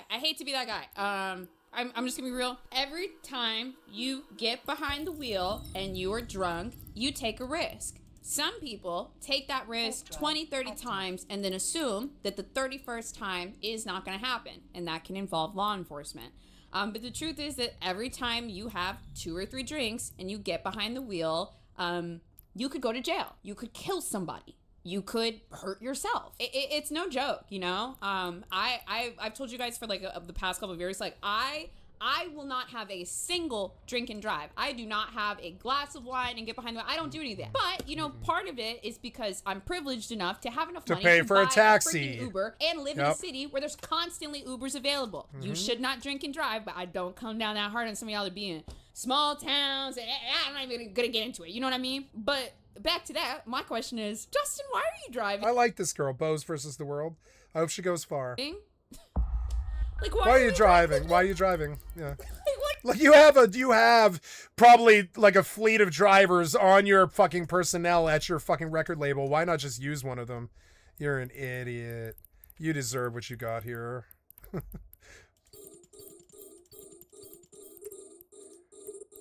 There's no excuse for you. Call a taxi. You have all the money in the world. Fucking stupid. What do you mean? Call somebody. Call somebody. Or call an Uber. Like this, like it just doesn't make any sense to me, and it also tells me it's self-destructive drug addict behavior. It's a call for help. My I finally cut my Dewey and it changed my life. Yeah, because you would drunk drive when you honestly have a fleet of drivers on your personnel. Do this often. I don't know. Maybe. 1,000. You want to tell me that piece of shit record label, whoever you're with, the BMI or whatever, doesn't have a fleet of drivers on their bankroll? I'm sure they do. I'm sure they do. And honestly, probably the record label was probably so mad about this. They're like, should we drop you? Don't do this again. They're like, we could drop you. We could end all this. Don't do this again. You're threatening our brand. When you're threatening somebody's brand, it's a call for help. 1,000. Live in Cancun. Oh my God. Who the fuck has the money to fly to Cancun for a Justin Timberlake show? It's a totally different elite culture. Fucking Cancun. Are you serious? Is it Cancun? I think it is. It's Cancun. Oh no, live circuit. Excuse me, live circuit. Never mind. 1,000. All right, that's all good. He said that. All right. Does he only wear his own merch anymore? That's good. You're drunk. All right. By the way, these are like really hard tests. So the way this device works, you just put your lips over it. For somebody as wasted as you, yeah, but no. For a normal person, it's like standing on one leg. Okay. I'll do it right now. You want me to stand on one leg? It's not that fucking hard. Or walk in a straight line? Yes, it's not that fucking hard. No, it's hard for you because you're wasted. That's the whole point of the test. These tests are hard. No, they aren't, you idiot. Close your eyes, touch your nose. Can you find your nose with your finger? Have him blow anyway. Can you find your nose with your finger? Hold on, It's not that fucking hard. So the way this device works, you just put your lips over it and you blow up. I used to memorize the alphabet backwards, so if they ever asked me that, I could absolutely fucking nail it. I'd be like ZYXWVUTS or whatever it is. And I used to like literally know it a lot better, but I got brain damage now. But I used to memorize the backwards alphabet just in case they ever tried to push some kind of possession charge when I was a drug dealer. I literally would do that when I was bored. I'd be like, I'm going to memorize the alphabet backwards because if I drive around in possession like this, I'm going to be pulled over and they might run a Dewey. And if they do, I need to pass that Dewey. So I'm going to memorize the alphabet backwards, which is why they shouldn't ask that. You know, they shouldn't ask that question. No?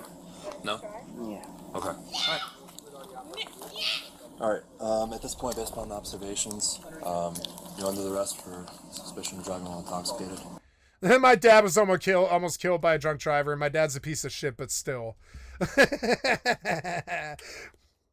Oh my god, the honesty of some of these people. So what do you do? Just turn around.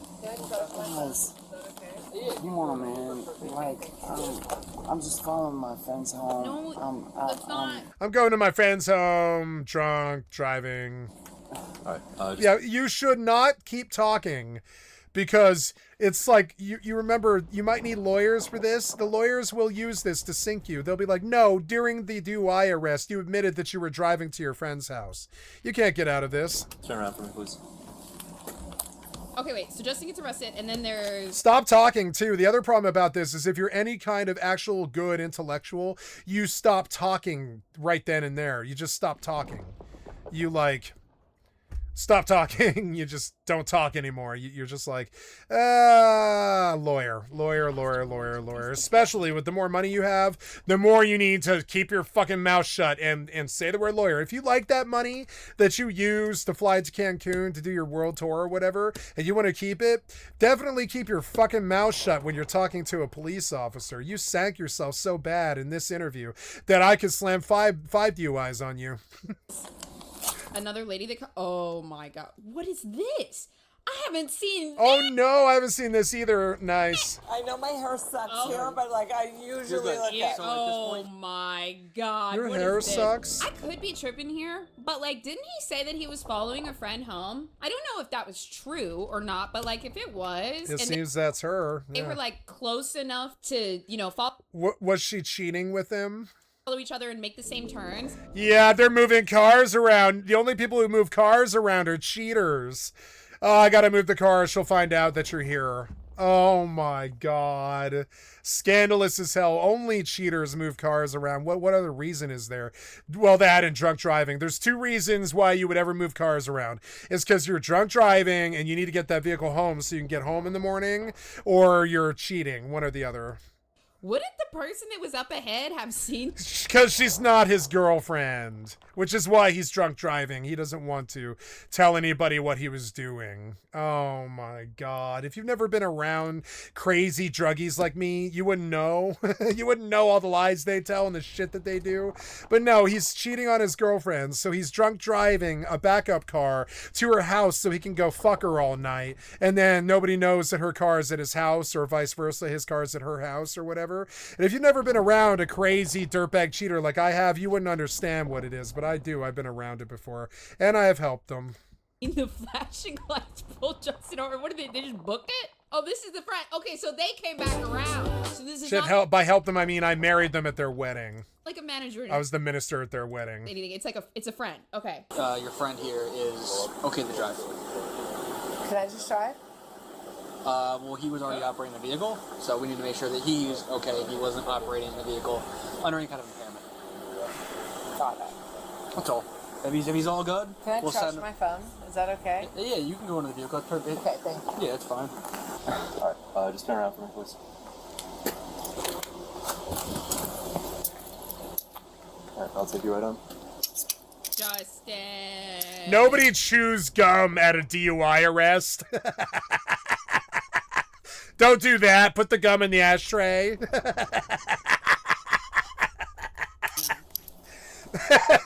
The minute the cop pulls you over, spit the gum out. 7 3/4. That's a dead giveaway. Definitely. Spit your gum out. You keep chewing on gum. Get rid of the gum. It looks like you're trying to avoid getting a DUI. Like we said, Justin really didn't want this body cam footage to come out. Why?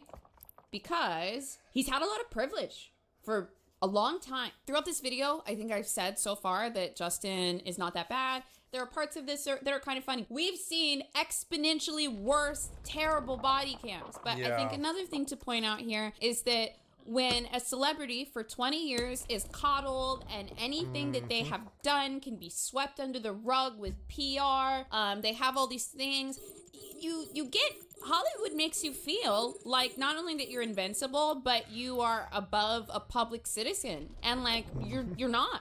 Like, whether you are a TikToker that has 1 million followers, whether, like me, whether you're a big star on some Netflix show or something, we all have to follow the rules and the laws. And you're not really supposed to get special privileges just because a lot of people know who you are. If you commit a crime or you do something, or, you know, just like everybody else, body cams get released, you have to eat that. And the other thing is, Justin ain't eating much here, because this isn't that bad. Like, if anything, you're getting a scolding from the public for drinking and driving, and then, oh, you made a couple of iconic lines that people on TikTok are now repeating. Like, honestly, I could be tripping about this, but if I was his publicist, girl, I would be leaning into this. Because you can't get rid of the video. You can't cover it up. It's been released. Like, dude, fucking release a Justin, like, put a TikTok clip out that has one of the songs over it and make it into a joke. Like, I don't know. Like, I think this was all handled. That was a good song. That was a good song. I forgot about that song. Put a TikTok clip out. Because it's Pharrell. Pharrell at his best. That has one of the songs over it and make it into a joke. Like, it sounds like Pharrell. I don't know. Like, I think this was all. It sounds like Timberlake. Like a little bit weird. This is not. That's a good song. Over it and make it into a joke. Like, I don't know. Like, I think this was all handled like a little bit weird. This is not the end of the world. Play into it, man. And I think that a lot of people could have liked him out of this, but instead he's upset because he wants that squeaky clean PG, you know, NSYNC, Disney, I'm the front man kind of image. And you know what? That type of image for celebrities just doesn't really exist in 2026, you know, because especially the internet people dig all through your shit. They want to know exactly who you are, right? I don't know if you guys realize how many stars in the early 2000s were complete pieces of shit that just had everything cleaned up behind them all the way around. Like, I don't know. Publicity was like part of the job, basically. Do you have another way to get home? Like bad publicity. Can I drive? Have you been drinking? Can I drive? You haven't been drinking? Nope. You know? I had like 1 glass of wine. Okay, no problem. How are you related? Friends? Friends, obviously. Okay, if he's okay with you driving the car, you look like you're fine to me, but... I don't look fine to you? You look fine to you. Oh, I was like, wait, no, what? If you look under the front of the car. Hold on, what do I look like? If you look under the front of the car, it's Do fine. I not look good? So, no, you're fine. You're pale, you look like you're on drugs, it looks like you have been drinking tonight, and I want the breathalyzer. So at this point... I know my hair sucks here, but like I usually... My hair sucks. It's not about your hair, it's you look drunk. You look good. So you look pale and drunk, like you've been doing drugs all night. Are you his girlfriend? At this point, he's coming with us. Okay. No, he's not. Yes, he is. No, why? He's being arrested for intoxicated. For DUI. Stop it. DWI, yes. No way. Yes. Don't say it. Yes. He's coming out with us.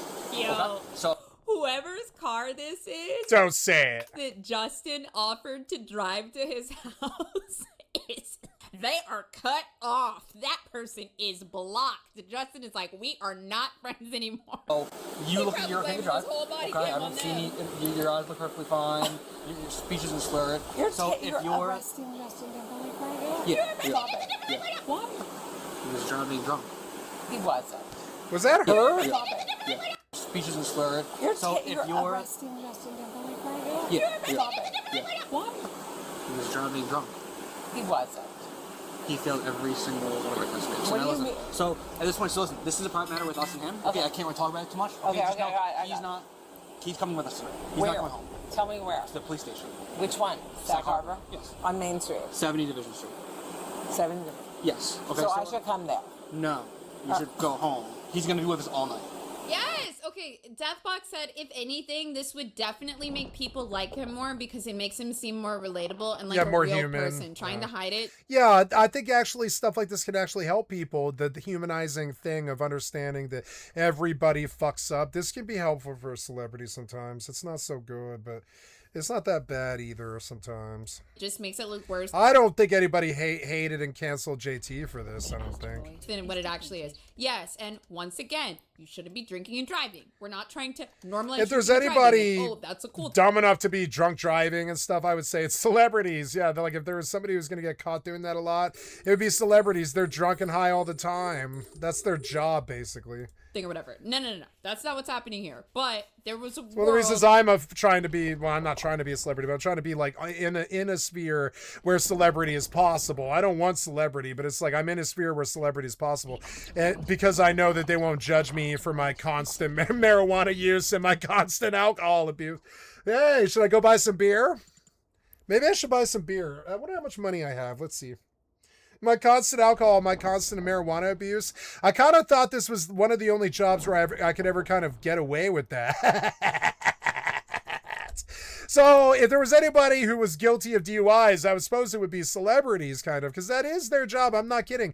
It's kind of our job to cut back and kick loose. It's sort of our job. We're supposed to be in our feels all the fucking time. It doesn't matter, really. And that's how I view it, kind of. It's weird. So let's go see if I have enough money to go buy some alcohol. Probably not. I think I got like $9 or something. That's not going to be enough. I do. I got $8.85. Son of a bitch. Give me a drink. Where this was handled completely differently and the public liked Justin even more. Going to jail for being drunk at Piggly Wiggly. Dag nabbit. And so I guess that's the part that's so strange to me. The whole night? He's not. He when we release him, when the judge sees him in the morning. There's no way. Yes, that's how this works. Okay. So I wouldn't. So unless you want to sit in a police lobby for the next 9 to 10 hours, which I don't recommend you do. I would recommend you take his car if that's okay with him. We have to confirm that with him first. Okay, let's go talk to him. Cry me a river. Cry me a river. DUIs aren't that bad. I mean, they suck. They are a felony. It is a felony. It's a DUI, but it's the one felony that if you were going to get a felony, that's the one that you should get because everybody has it, right? So when you say DUI to an employer, they probably will exclude you, but they might not because it's like the one felony out there that I think everybody knows everybody gets busted for. It's the most common felony. Is DUI the most common felony? No, that might be murder. What's the most common felony? Is it driving under the influence? No, you didn't answer it right. What is the most common felony in the U.S. statistics-wise? Is it driving under the influence?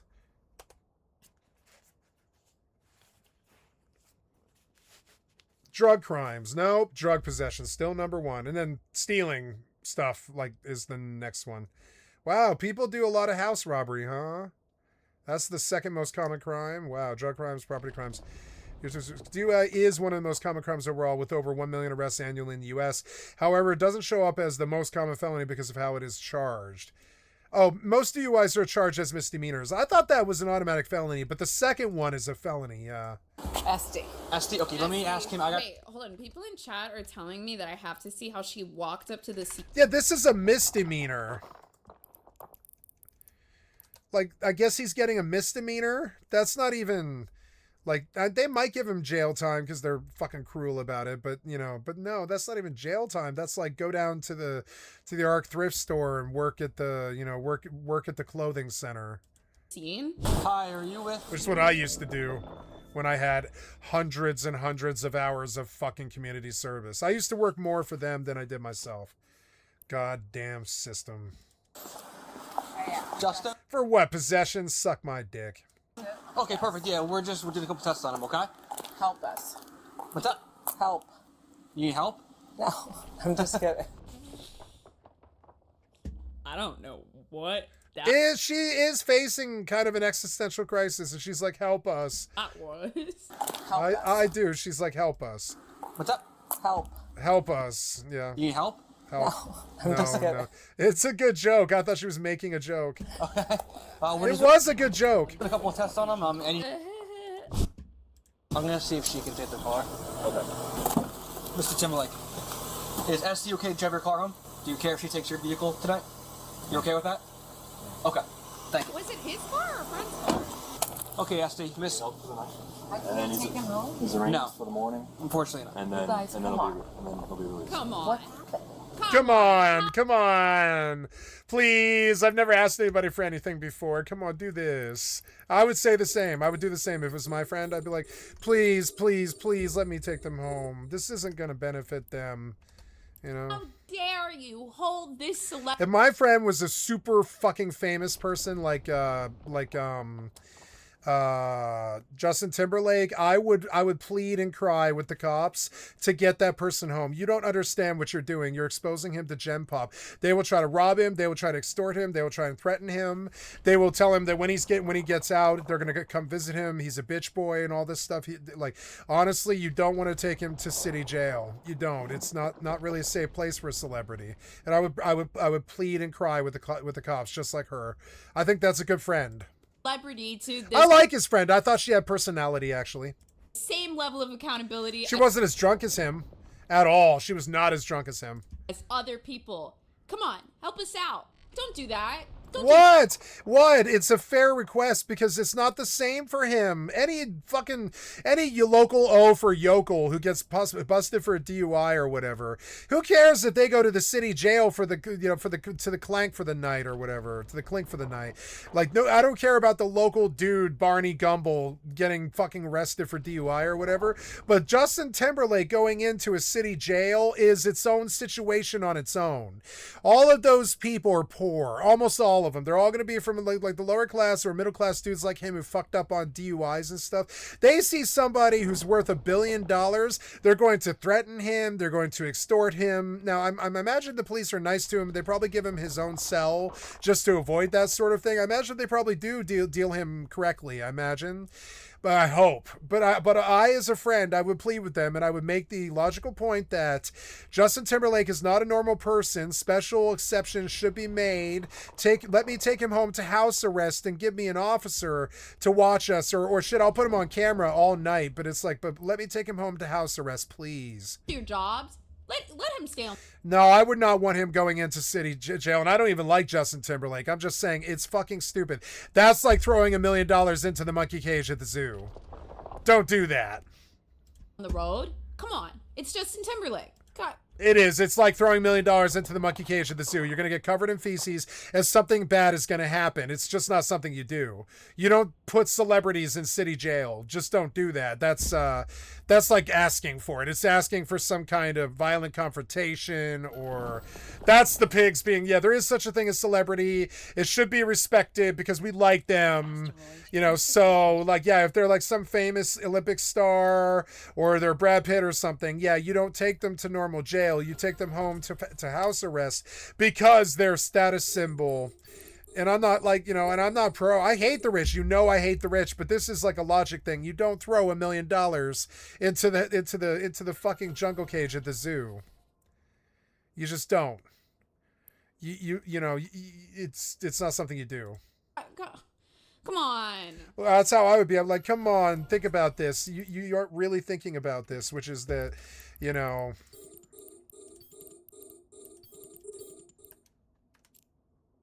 My HyperNet button isn't working. Windows HyperNet Relay.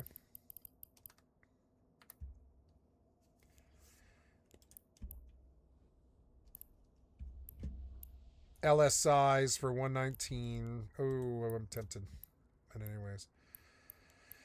Yeah, hey, look, I've made 4,900. I won 1,735. I've completed 1,267. Eventually those numbers will be equal. And I've created 5,000 hypernets and I've won 1,800 of them. Which is like 2/3 or something. Pretty good. No, it's actually more closer to half. It's like 33. It's like 33% or something. I win like 33% of the shit I gamble on. That's pretty good when the stakes are so high. I stopped him based on observations. What was he doing? Tell me what happened. He was unable to maintain his lane, but I'm not going to continue. We're going to get him back, okay? 'Cause I'm not going to. This is a private matter with us and him. I don't want to say it doesn't concern you because I don't want to be rude. However, it is a matter between us and him. But can I talk to him real quick? No, not anymore. No, he's in our custody now. Okay. So he said, I talked to him just now. You're going to take the car home. Okay. You don't show any signs of impairment. No slurred speech. Your eyes are good. Okay. So you're going to take the car. Okay. If you want. He'll get a phone call. He can contact whoever he needs, whether that be lawyers or family or whomever. Okay, he can contact you possibly if if he chooses to. So you can take his car. I don't know where you were going, but feel free to take that. And if someone wants to pick him up, can I give you his phone? Is his phone in the car? Yes, that's fine. I mean, yes, yeah, that's fine. But you'll give it to him. Well, yeah, of course. Don't give my phone to no cop. Wow, I think it was nice that she did that because it's like, don't leave him in the jail with no phone. No, it's his phone. There are phones in the jail. You're acting like they're taking him somewhere where, well, yeah, I guess you do. Yeah, don't give his phone to a cop. Maybe she's right. You don't give the cop the phone. No, maybe not. Shit, I don't think anybody would. No, the cop can't get into the phone. They don't know his code. No, the cop can't get into the phone. What's going to happen there? Maybe the phone gets stolen. Maybe some cop steals it and hacks it or something, I guess. There is security risks here. She is right about that, I suppose. But no, the cop's not going to do that. They're on camera all the time. They've got lapel cams and shit. They're not going to steal his phone. That's not going to happen. Okay, all right. I don't know. Small town cops? I don't know. They did shit to Afro Man. I don't know. Maybe, maybe they do. I don't know. Maybe they do. Maybe it is a bad idea to give him the phone. I wasn't paranoid about that, but I am now. She might be right about that. I'd be like, oh, you gave him to the cops? But no, if I'm being taken into, if I'm being taken into a city jail for some kind of misdemeanor or felony, I want my phone. I don't, especially because it's not coded to anybody else. So who the fuck's going to get in it? Even if it's stolen. I guess maybe somebody hacks like, this is Justin Timberlake's phone, I sold it for $100,000 or something. I guess there's kind of risk with this. She is savvy to kind of point it out, but I don't think so. If I'm being pulled into the jail, I want my phone coming with me. Okay. It'll go into our property section with him, and then he won't get it. No, not while he's in custody. No, he'll get it when he's released. Yes, so he can call someone when we release him from custody. But it will remain in my possession. But should I ask him if he wants it or if he wants me to keep it? You can't talk to him. There has to be a moment of talking. No, not anymore. Please help me. Not anymore. Hold on. Okay. So, hold on. This is the registration of the vehicle. Just make sure it stays with the vehicle. Okay? Why doesn't she ask them to say, hey, do you want your phone, babes, or do you want me to hold on to it? Like, what? Like. Hold on. Okay. So, hold on. This is the registration of the vehicle. Just make sure it stays with the vehicle. Okay. They are putting her in a situation. Yeah. Yep. Can you guys please just do me a favor because you loved Bye Bye Bye or like Sexy Back? So like, do me one favor. Because you love Bye Bye Bye or Sexy Back. Yeah. This is insane. So it's not going to be a long thing. I'll let you walk up real Please. Wow. Listen, Okay. Take a breath. Okay? And they did. They got those special privileges. They got the special privileges. Good. This is fucking insane. Yo, ask about the phone. I have been saying this wasn't that bad so far. Let's not be goofy. Ask if he wants the phone. No, this is who they are. Personality is who these people are. No, she's playing it right. You're dumb.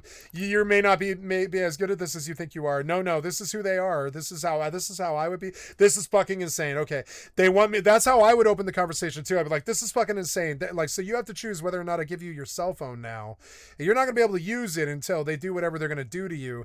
Do you want me to take it home where it's safe, or do you want to put it at risk in the pig's possession? And his phone over to Popo for no reason. Good. This is fucking insane. I have your phone. Do you want it? They're going to take it when you go in, or do you want me to keep it? We'll give it to you when you're out. Do you want it in your possession or not? Who should I call? What do I do? Tell me what to do quick. I don't even... I don't know. Who's your lawyer? Because he drunk. Tell me your lawyer's name. That's all I need. He'll be allowed to call him when eventually, okay? This is insane. For now, Mr. Timberlake, just do you want She's right. Give me your lawyer's name. That's a smart question. This girl is helping you. You should marry her. us to have your phone or not? Or no, I don't know. Is Justin Timberlake married? Maybe that's really rude what I just said. Is Justin Timberlake married? And to who? The asteroid is depleted. Oh my God! Are you cheating on Jessica Biel? Who is this girl? That's not Jessica Biel. Who is this girl that you're driving around with in the middle of the night with these cars? Did anybody ask? Did anybody ask? Why is this not Jessica Biel in the car with you? Who is this girl? Is she your sister? Is she your lover? Is she your mother? Is she your mother lover? Is she your mother lover? Who is this girl and why is she not Jessica Biel? I don't know any girls that I'm going to be one-on-one. And I suppose they were in separate cars. Were they in separate cars? Yeah, they were. They were like in separate cars. So her friend pulls over when he gets pulled over. Maybe if they're in separate cars, it's copacetic, actually. I guess if they're in separate cars, it's fine. Yeah. They're going to tow his car, but they're going to let her drive. Or no, they're going to let her drive his car home. And she can leave her car there. And I guess, yeah. They'll let you out. I did everything. They won't let you out. I'm like, let me out. You guys, come on. No. Just let me drive him home. Mr. Timberlake, do you want your phone? And both of them use a lot of minimizing language, but what bothers me is when she says, just let me drive him home. I hate because she doesn't want to waste their time by explaining why, because it's like that's also kind of an elitism trip, which is that he shouldn't go into Gen Pop jail, not even city jail. It's a disaster. It is a disaster, and they should let him. They should let her drive him home under escort. They should let them do that, and then force him to compel to come to court in the morning. He's Justin Timberlake. What's he gonna do? Run? I mean, like, I don't know. There should be special things here. Celebrities, they shouldn't be treated differently because they're special. They should be treated differently because the general pop masses will tear them apart. It's the truth. The general pop masses will tear them apart. The dudes in the jail will tear him apart. You can't, I mean, the city jail scares me more with him than it does, like, me, myself. hate minimizing language like this because the phrase, just let me drive him home. Because she's not saying it, but she is right. If they take him to a city jail, who knows what the fuck happens to his rich pansy ass right there. Who knows what happens to him. It's a couple of words, and it seems so simple. But what do they steal his clothes and sell them on eBay? What happens there? That sentence actually means is, hey, please don't hold him accountable. She's got a valid concern. Hey. No, you just never been a celebrity. I've never been a celebrity either, but I mean I've been like long on this earth planet long enough to know that guy can't expect a normal experience in jail. So you should cater to that. It is a problem of the public's making, not his. The public goes crazy, not him. So he should be protected from the horde. The horde will tear him apart. You know, it sucks, but it is the actual reality. Like, some of these celebrities can walk amongst the horde and not get mobbed, but most of them just get mobbed, and it's not very good. And he should not be in City Pop. Not in City Pop, but I think of it as City Pop because it's like the place that you spend like 1 to 7 days as you go into federal prison or whatever. And yeah, they probably give him a different cell, but it's still not a place for a celebrity to be. Not of his stature, no. And that's not his fault either. That is the fault of the public's. The public do not control themselves around celebrities. They just don't. Now, does she have the time to say all this to him? No, and it's also this crazy, self-deluded, like illusion trip about, like, you know, how valuable somebody is and all this. She doesn't want to say this to him. He's a cop. But, I mean, it is dangerous for him to go to city prison. She is advocating for him in a very strong way, where it's like, yeah, just escort us to his house, and I will go on camera, and I will record all night, and I will prove to the judge that he doesn't go anywhere or do anything. I will take possession of him. Please release him, even though anybody... No, it's not release him. I'm not talking about release him. I'm saying take him home to under house arrest. Make a special engagement here, and it's not because he's a freak. It's because the public's a freak, and they'll tear him apart. Else would not be released. The public's a freak. It's way more a freak than him. He just sits around and makes albums and spends money and eats food and stuff and does drugs and stuff. He's not really a freak. The public will tear him apart just to get his hair.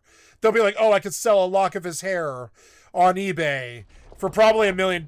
So I'm gonna get a lock of his hair and I'm gonna shove it up my ass and I'm gonna go out of the prison with it, and I'll be like, you go ahead and DNA test it. It is his hair, right? That's what I'm serious. Like that's where my nightmare fueled brain goes. Is if Justin Timberlake goes in the prison, what do? Do they pull the hair out of his head? They probably pull the hair out of his head and they try to sell it on eBay. They probably shove it up their fucking asses, and they could come out of the prison and take the hair out of their ass, and the people buying the hair can do a DNA test probably and figure out that it is Justin Timberlake's hair and that they weren't fleeced, and that man can legally sell his fucking hair on well, not legally I guess, but but it would be like, it's that insane. That's how insane the public is towards these celebrities. And so yeah, they could rip his hair out of his head. That would be my okay, if I was a celebrity and I was going in and I've been in the celebrity like that for 25 years or whatever it is, like him, he's a lifer. It's like a prison, man. It's like a prison. I have some sympathy for it. They'll tear the hair out of his head. They'll do things to him. They'll touch him and try and kiss him. They'll be like, oh my God, you saved my life and shit like this. It's not a proper place for a mega celebrity to be. And that's not because of him. That's not because of his elitism. That's the public's assumption that they can do whatever the fuck they want to do to him and their elitism. Because he's famous. And third, it is. It's like elitism on the side of the public. The public feels like they can do whatever they want to him. And that's kind of fascist if you really look at it from the correct perspective. They can't touch him. It's just like he can't touch them. But if they touch him, everybody ignores it. If he touches them, he'll go to jail. But if they touch him, everybody just ignores it. Oh, it's Justin Timberlake. We had to get a piece of him or something. It's insane like that. So she isn't just trying to get him home and get him out of the charge. She's trying to preserve his safety. And how long look how long it took me to explain it. It takes like 10 minutes to explain it. The cops aren't going to listen to that. They're going to be like, get on with it. You've been standing here for too long, right? The cops aren't going to listen to you explain that, but it is something that needs to be explained to them. This is that if you throw him in Gem Pop City Jail in a busy place, like the people in the jail will try to steal his hair. First of all, please. It's an unhinged, crazy cartoon character thing to say that they'll try to steal his hair, but that's my concern. That's how nutty these people are. They will stay. They're not dumb. I'm not dumb either. If I saw Justin Timberlake in the jail and I found some way or something, I'd be like, look, give me a lock of hair or I'm going to harm you. And he's like, what? I'm like, yeah, give me some hair or I'm going to harm you. Like, take your fingernail and cut some of your fucking hair and give it to me or I'm going to harm you. That's what I would say. I would say it to him. If I was in the jail, I'd be like, give me a lock of your fucking hair. I'm going to harm you right now. And he's like, what? And it's like, yeah, dude, you can fight me and maybe you'd fight me pretty well. You maybe you're in better shape than me, but I'm going to fucking fight you if you don't give me a piece of your hair. And I'm going to shove it up my fucking ass. I'm going to take it out to fucking prison. I'm going to tell him while I tell it to him. I'm going to straight say that to him, right to his fucking face. I'm going to put it up my fucking ass so they don't know where it is. And I'm going to get it out of the prison and I'm going to sell it on eBay. And anybody who buys it, they can go DNA test it. They're going to see it's your fucking hair and they'll know that I'm not lying. And Justin Timberlake goes, you want my hair? This is what'll happen to him. That's the shit that probably did happen to him. It's insane. So her mind goes crazy thinking thoughts like that because celebrity, it is a curse. It is a curse. It's come up a lot on my stream lately. Don't meet your heroes. We're in the meta of don't meet your heroes. They're all assholes, right? Even me. I'm an asshole too. I got caught for heroin and methamphetamine and shit like this. I'm an asshole. Like, I was a drug dealer. I was an asshole. I'm an asshole just like them. And I'm not really worthy of being, an idol, just like him. He's like, we're not really worthy of it. So, so it is what it is. But I mean, that doesn't change the fact that the public, they make their judgments and stuff. If you're famous and your hair is worth money on eBay, they're going to stick you up for your fucking hair. They'll be like, look, buddy, I'm not fucking stupid. I know who you are. The guy, he's like, maybe you meet a career alcoholic in there who just bombed out of the bar because he beat up his best friend or something. And his life is over. He's facing some assault charge, and oh, woe is me, tides of heaven or ides of May or whatever. Fucking come to find out that Justin Timberlake I'm sharing a cell with Justin Timberlake, right? And this is the story that you get to tell your drunk bar buddies to get their friendships back after you beat up your friend in the bar or whatever. And whoa, oh shit, I get into the jail and there's Justin Timberlake, and I think, oh my God, a lock of your hair. Any drunk gambler type is going to be like, oh my God, a lock of your hair is worth $1 million on eBay. Give me a lock of your fucking hair right now or I'm going to hurt you. And Justin Timberlake's like, ah, sorry, dude. I know you're joking or whatever, right? And the guy goes, no, I'm not kidding. Give me a fucking lock of your fucking hair now. It's worth $1 million. And if you don't, I'll fucking harm you. Go and tell somebody that I threatened you. I don't care. Give me your fucking hair now. That's how crazy these people are. They're not dumb either. They know they can get $1 million for the lock of hair, so they will. They like his hair. I would be like, oh God, do not put him in the same room as anybody else. Don't do it. Please. Yeah, but that's how desperate the situation is. If you're a good friend, I like this girl. He should marry her. She's probably a lot cooler than Jessica Biel. Why is he hanging out with her instead of Jessica Biel? Let's go ask the AI. So I'm just tripping on some celebrity gossip stuff here. I'm watching a fucking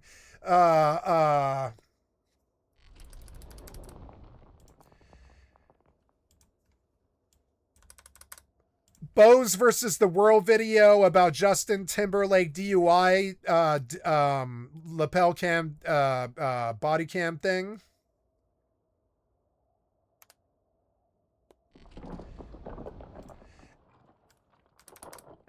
And this question came up.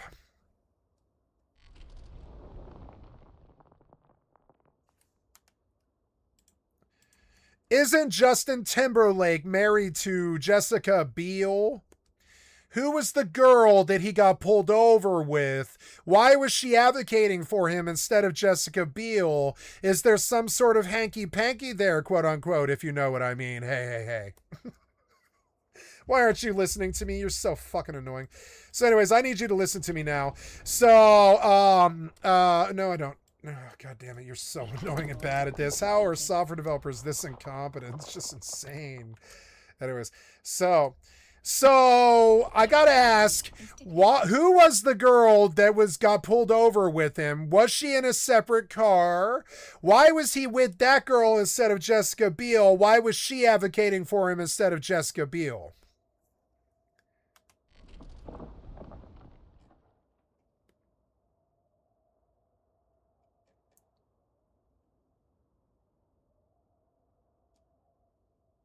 What? It's due to events that happened just a few days ago. On March 20th, 2026, the police body cam footage from Justin's June 2024 DWI arrest in Sag Harbor, Michigan. What the fuck are you doing in Michigan, Justin Timberlake? You're not Prince. Stay in LA where you belong. You're an idiot. Look at what happened to you. You shouldn't have been in Sag Harbor. Look at what the pigs did to you. Stay out of Sag Harbor. In LA, they'd be like, oh, no, we can't take Justin Timberlake to Gen Pop or whatever, but in Sag Harbor, they're going to be like, we can't make an exception or whatever, right? Because it's a small town that lose their jobs. Was officially released to the public. This came after a long legal battle where his lawyers tried to block the video, claiming it would cause irreparable harm to his reputation. Current marriage status is still married, despite the resurfaced footage. Persistent tabloid rumors. Justin Timberlake and Jessica Biel are still married. Standing by him, recent reports from March 23rd indicate that while Jessica is not happy with the footage being public and finds the situation stressful, she is choosing to stand by him and focus on the family. The couple's been weathering a particularly noisy few years in the media. The released footage, video shows Justin struggling with field sobriety tests and famously telling officers, I'm on a world tour, I'm Justin Timberlake. Lyme disease. He caught Lyme disease. Justin Timberlake has Lyme disease. To answer your previous curiosity about felony versus misdemeanor, Justin's case actually ended as neither. He pleaded a non-criminal traffic violation, paid a $500 fine, and did 25 hours community service, right? So I got to ask, who was the girl that got pulled over with him? Was she in a separate car? Why was he with that girl instead of Jessica Biel? Why was she advocating for him instead of Jessica Biel? The girl you are referring to is S.D. Stanley, a prominent Hollywood stylist, designer, and longtime close friend of both Justin Timberlake and Jessica Biel. She was a central figure in the body cam footage released on March 20th, and her presence has sparked exactly the questions you're asking. Here is the breakdown of why she was there and why she, rather than Jessica, was the one speaking to the police. Was she in a separate car? Yes, she was. That's good. But it's a lot better than them being in the same car. Same car is cheating. Celebrity law. I don't know. Skycat celebrity law. I don't know. I don't know why I'm doing this stupid shit. I guess it is. Oh, Jesus fucking Christ, dude. Creeper much?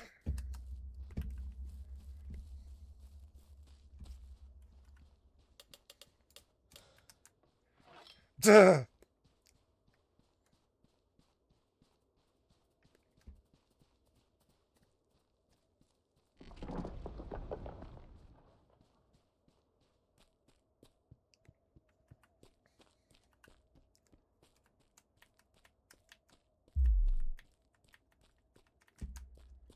So, anyways, S.D. Stanley, a prominent Hollywood stylist designer, a longtime close friend of both Justin Timberlake and Jessica Biel. She was a central figure in the body cam footage released on March 20th.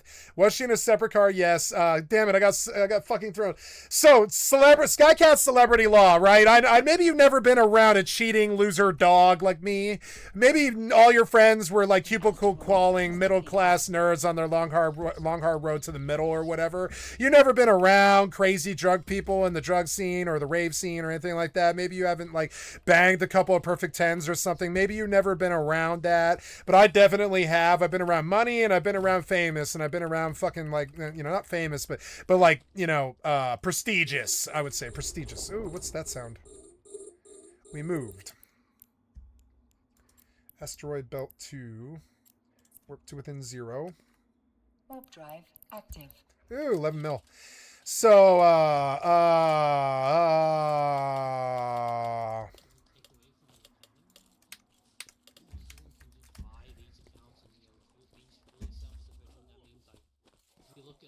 most of the town brokers, they're all pretty much dead.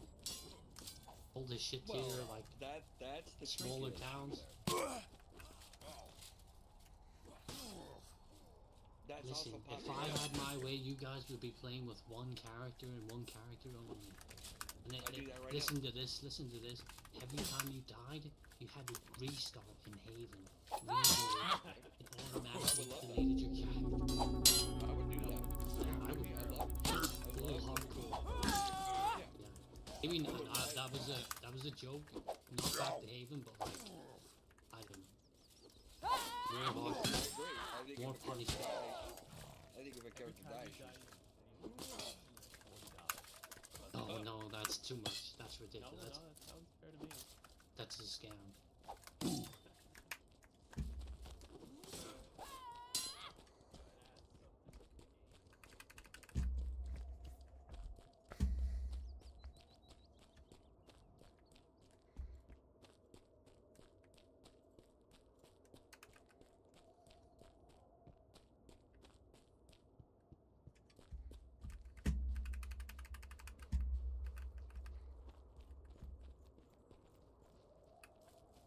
what's my chat key?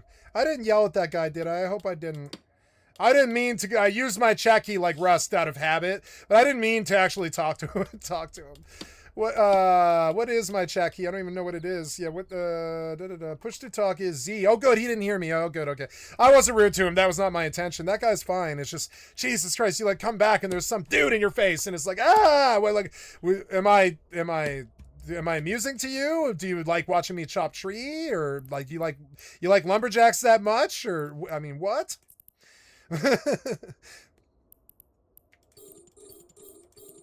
So, celebrity, Skycat, fucking distractions. What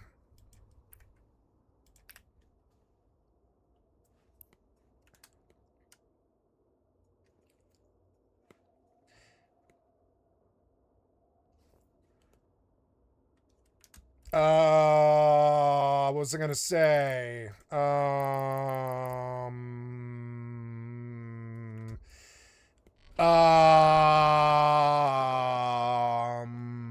Oh yes. So Skycatlive celebrity laws, and I don't make up the laws of the universe. It's just is like this. If you're in the same car, it's cheating. If you've never been around a pig dog cheater who's been confronted by his wife or girlfriend, or, well, I say he, but I suppose this happens with women too, you know, sexist to say that it doesn't, but it's usually a dog man. It's usually a dog man. Anyway, so you have befriended a pig dog cheater, or, you know, a dog ass cheater, and you have to protect him from his wife's wrath or girlfriend's wrath, and he enlists you in his tomfoolery, buffoonery. You don't ever ride in the same car as the girl, as the mistress. You just don't ever ride in the same car. It's propriety. It has to do with the girlfriend knowing where you are at all time. And maybe I've never been a cheater. I'm not a cheater. I don't do this stuff. But I've been around somebody who does do stuff like this, who knows all the rules, who taught me all the fucking rules. And one of the things you don't do is ride in the same fucking car as any other girl. If you're married, don't ride in a car alone with some other girl. Same goes for the fucking for the wife. If you're married, don't go riding in some car with some dude. Because there's this assumption of a blowjob, there's assumption of hanky-panky, why are you not with your spouse, etc. It's shitty, but modern American marriage is like that. It's like you're somebody's property. And unless you're in an avowed open marriage where nobody cares, but if it's a monogamous marriage, and that happens, you know, if it's a monogamous marriage, don't ever get in a car with somebody who isn't your fucking spouse. It just wouldn't make me comfortable. Maybe I'm too old school, I guess. That's maybe more Norman Rockwell 50s or some shit. I don't know. But I'm not getting in another car with some girl if I have a girlfriend. I'm just not doing that, you know? There's this implication that you went to the bathroom with each other or something, or you're like in a room alone with each other. It's sort of improper. It's okay to ride with your mom or your sister or your homies with 2 girls in the back or whatever, or even 3 girls and your girlfriend is totally fine. But you don't ride in a car with another girl. He was shuffling cars around. That's suspect-ass cheater behavior. The only people who do that are drunk drivers who have to get home in the morning, or cheaters. And that's something about society. If you've never been around people like that, you just wouldn't know. Wait, no, where did we go? Yeah, I went to the right place. Yeah, I did. Yeah. Ooh, yeah, I'm making money. Very good. So was she in a separate car, which is very good. That's less damning for the Jessica. I can't believe he's with Jessica Biel. What is this asshole doing with Jessica Biel? Mary the stylist. She's way cooler. Oh my God. Here is the breakdown of why she was there and why she, rather than Jessica, was the one speaking to the police. Yes, she was driving his BMW alone, but he was following a group of friends who were in a separate vehicle. When the police pulled Justin over for running a stop sign and veering out of his lane, his friends, including SD Stanley and her husband, producer Brian First, stopped their car and walked back to the scene to see what was happening. Oh, okay. So Brian First did not get involved, but no, there was no impropriety here. That's good for Jessica Biel. That's good. There was no impropriety here.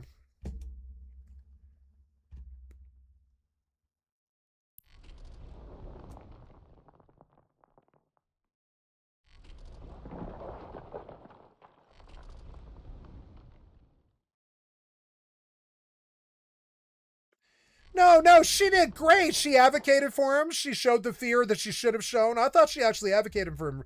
Who is Steve Stanley? She's deeply embedded in their family life. She was the creative director for Justin and Jessica's 2012 wedding. She's their best friend. She co-launched a home goods line. No, she's like a best friend of the family. That's cool. She's like a Bonnie. She's like our Bonnie. Like, I had a friend growing up named B, is what I usually call her, but she's like a Bonnie. That's cool. I like that. While the footage looks intense, Jessica Biel has reportedly, she's a Bonnie lass. She's a girl who's a friend, you know, remains supportive of Justin throughout the legal process, even though the recent reports from this week suggest she is disappointed and not happy that the humiliating footage was made public. The release of this 8-hour video has definitely reignited a lot of the entitlement debate online. Would you like to see the specific dialogue from the video where he mentions his world tour, or more about how Jessica Biel has responded to the video's release this week?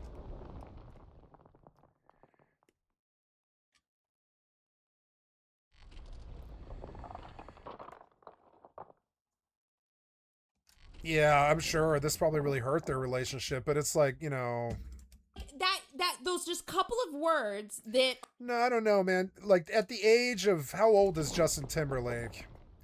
How old is Justin Timberlake when he got this?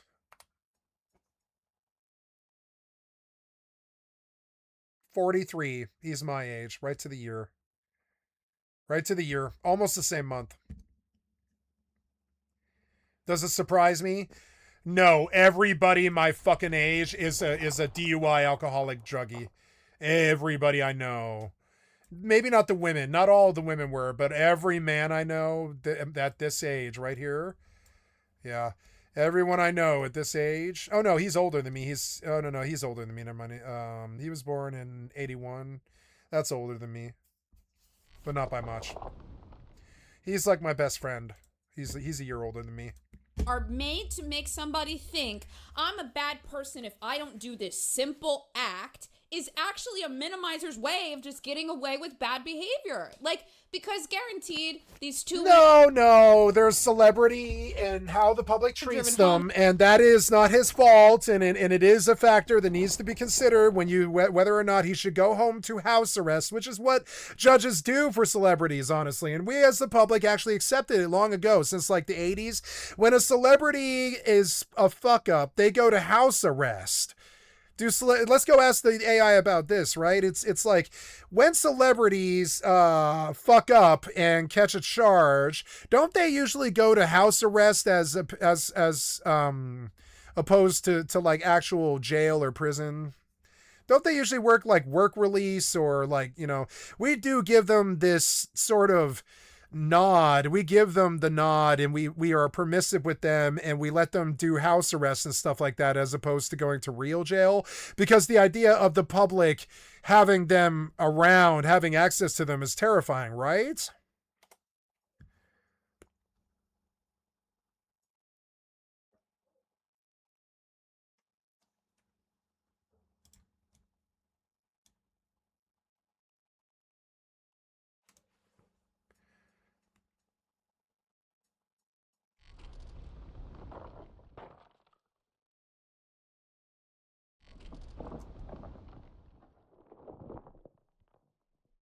There's a safety risk and operational chaos. It causes chaos because when the local town finds out that Justin Timberlake is in the local prison, they all show up with signs and they freak out.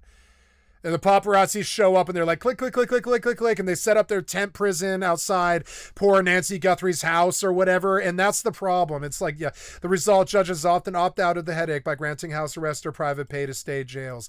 In Southern California, there are boutique city jails where wealthy defendants can pay roughly $100 to $150 a day to stay in a cleaner, safer cell away from the general public.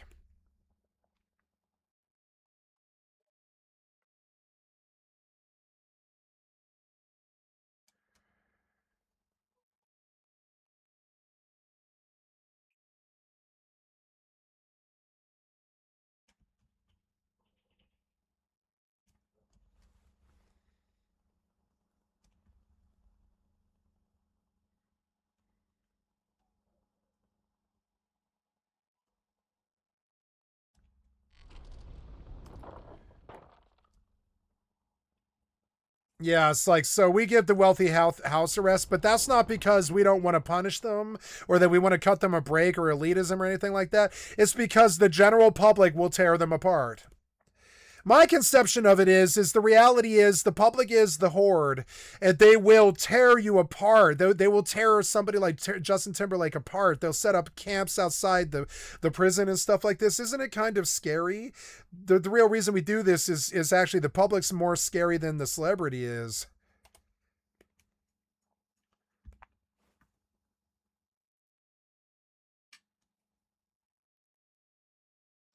Yeah, like they can't control the crowd. They can't do that. So like, you know, they can't promise that. They can't deliver that. So yeah, like I think she was advocating in the right way of just let me take him home, put him on house arrest or something. That's like, she's like, you're putting him in city jail. And they're like, yes. And that's a nightmare. They would have been like, holy fuck, this is scary. And then do you think Justin truly would have never, ever, ever had a drink and drove again? I don't know. Maybe after going to jail, he won't. But if they had essentially gotten away with it and got to go home, I think things would have ended much differently. And I'm just... No. You call it house arrest and you say, no, give us a police officer to monitor that he doesn't leave the house, and we'll put him in house arrest where he won't be torn apart by the public. It's really, really big one. Like taking... They live in these huge mansions with high walls and security and stuff. They can handle the public. They can prevent them from getting into their house. But the prison can't. Like, eat it, you know? And then just move on. Like, that's some of the coolest shit you can do. If you mess up, eat it, apologize, or take your punishment, or whatever it is, and fucking say, damn, dude, that sucked, and keep it rolling. Like, am I tripping, or is that not the coolest fucking thing you can do? Why? Mr. Timberlake, yes or no? You can keep the phone back. You can keep the phone. Okay. All right. Come on. Step back from the car, please. No, wait! Why y'all got Justin chained up like this? He might go drunk drive right now. I mean, right? That's the assumption. He might go drunk drive right now. That's why they've chained him up. It's a fair assumption to make when you deal with a bunch of criminals. It's like, well, the real problem is we caught you drunk driving. What's to prevent you from leaving this city jail right now? Going out, you can literally kick in a window in a car and hotwire a car and drive off on some kind of celebrity drug binge. I'm sure some celebrities do stuff like that. It's insane. So it's like, yeah, they do chain him up because they're scared he's going to go do it again. It's a valid fear. That's what they do. Oh, out of put him in chains. I mean, he did put people at risk. every body cam I think I've ever seen, I have never seen like. No, this is what they do. You've never been chained to the wall. This is what they do. I've been chained to the wall a couple of times. This is what they do, especially in small towns. In small towns, they chain you to the wall so you can't get up to any monkey shines. I've never seen. See it? Do you think I'm kidding about chained to the wall? See it? He's chained to the wall. He can't go anywhere. This level of this type of restraint, you know. Like, I mean, he showed no restraint, so they don't show restraint.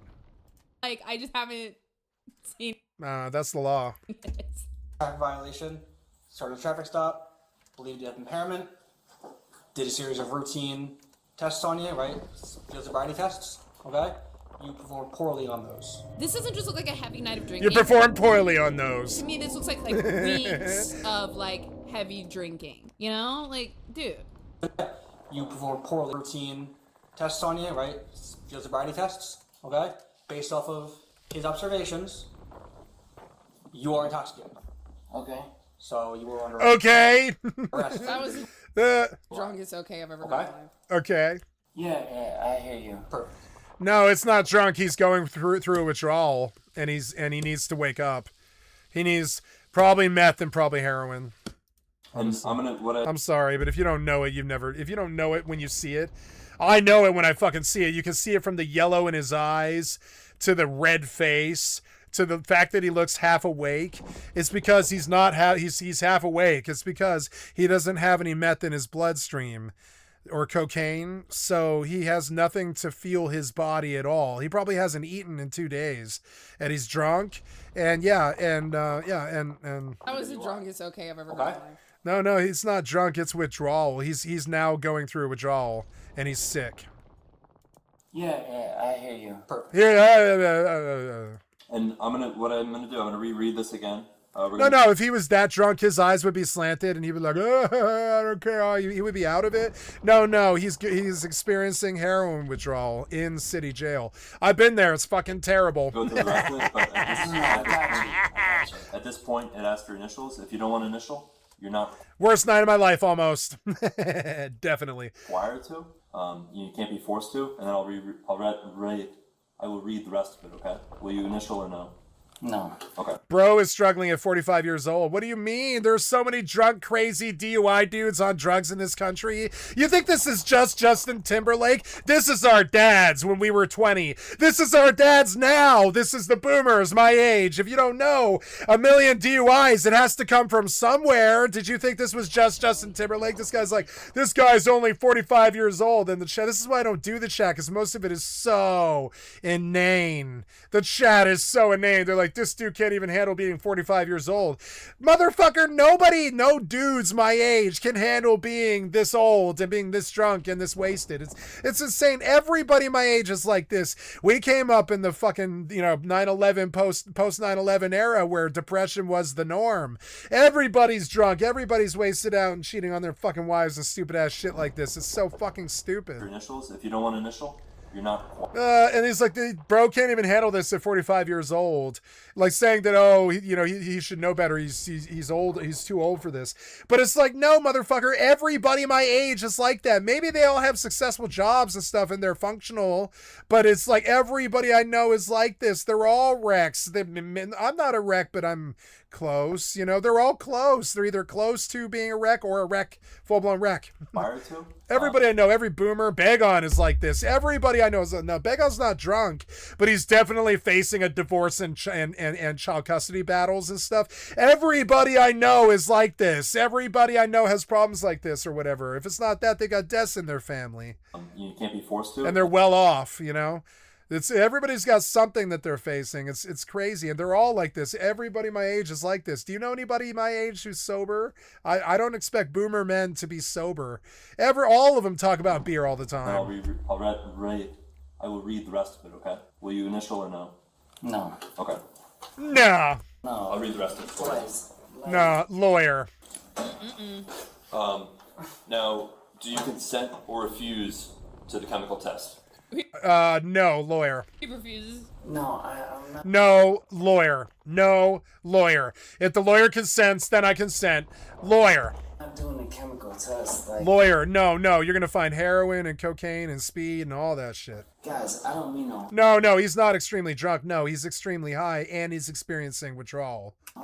Like, He's not slurring that bad. He's high. He's not slurring that bad. He's high on heroin and cocaine. Doesn't matter, Justin. It doesn't matter. Understand? Wait, he's not that bad. Like, this is not that bad. No, he's not that drunk. No. I'm not here to judge it. We got a job to do. yes, sir. So, yes, I'll consent to a fucking chemical thing if the lawyer accepts it. That's the answer. Lawyer. It's so dumb. Lawyer. My thing with the traffic stop that I got where they searched my car was like, but they tricked me. They were like, it's a taillight that's out. And I was like, well, that's not something I would involve a lawyer about. But the way they violated my civil rights was, so it's just like kind of crazy, you know. But it's like normally I would just say lawyer. Like nowadays, if somebody pulled me over and they're like, we got to search your car, I'd be like, oh no, you'll have to refer to my lawyer. I'm on disability for being on the autism spectrum, and I can't make decisions like that. I'm gonna need to defer to my health proxy or my fucking lawyer. That's what a smart man who is of age says to a cop instead of Justin fucking Timberlake. I appreciate your understanding. But it's a celebrity. How smart did you expect him to be? And by the way, I appreciate that you're doing that. Appreciate that. Justin, what? What? What was the traffic violation I missed? Alcohol. Yo, I'm sorry.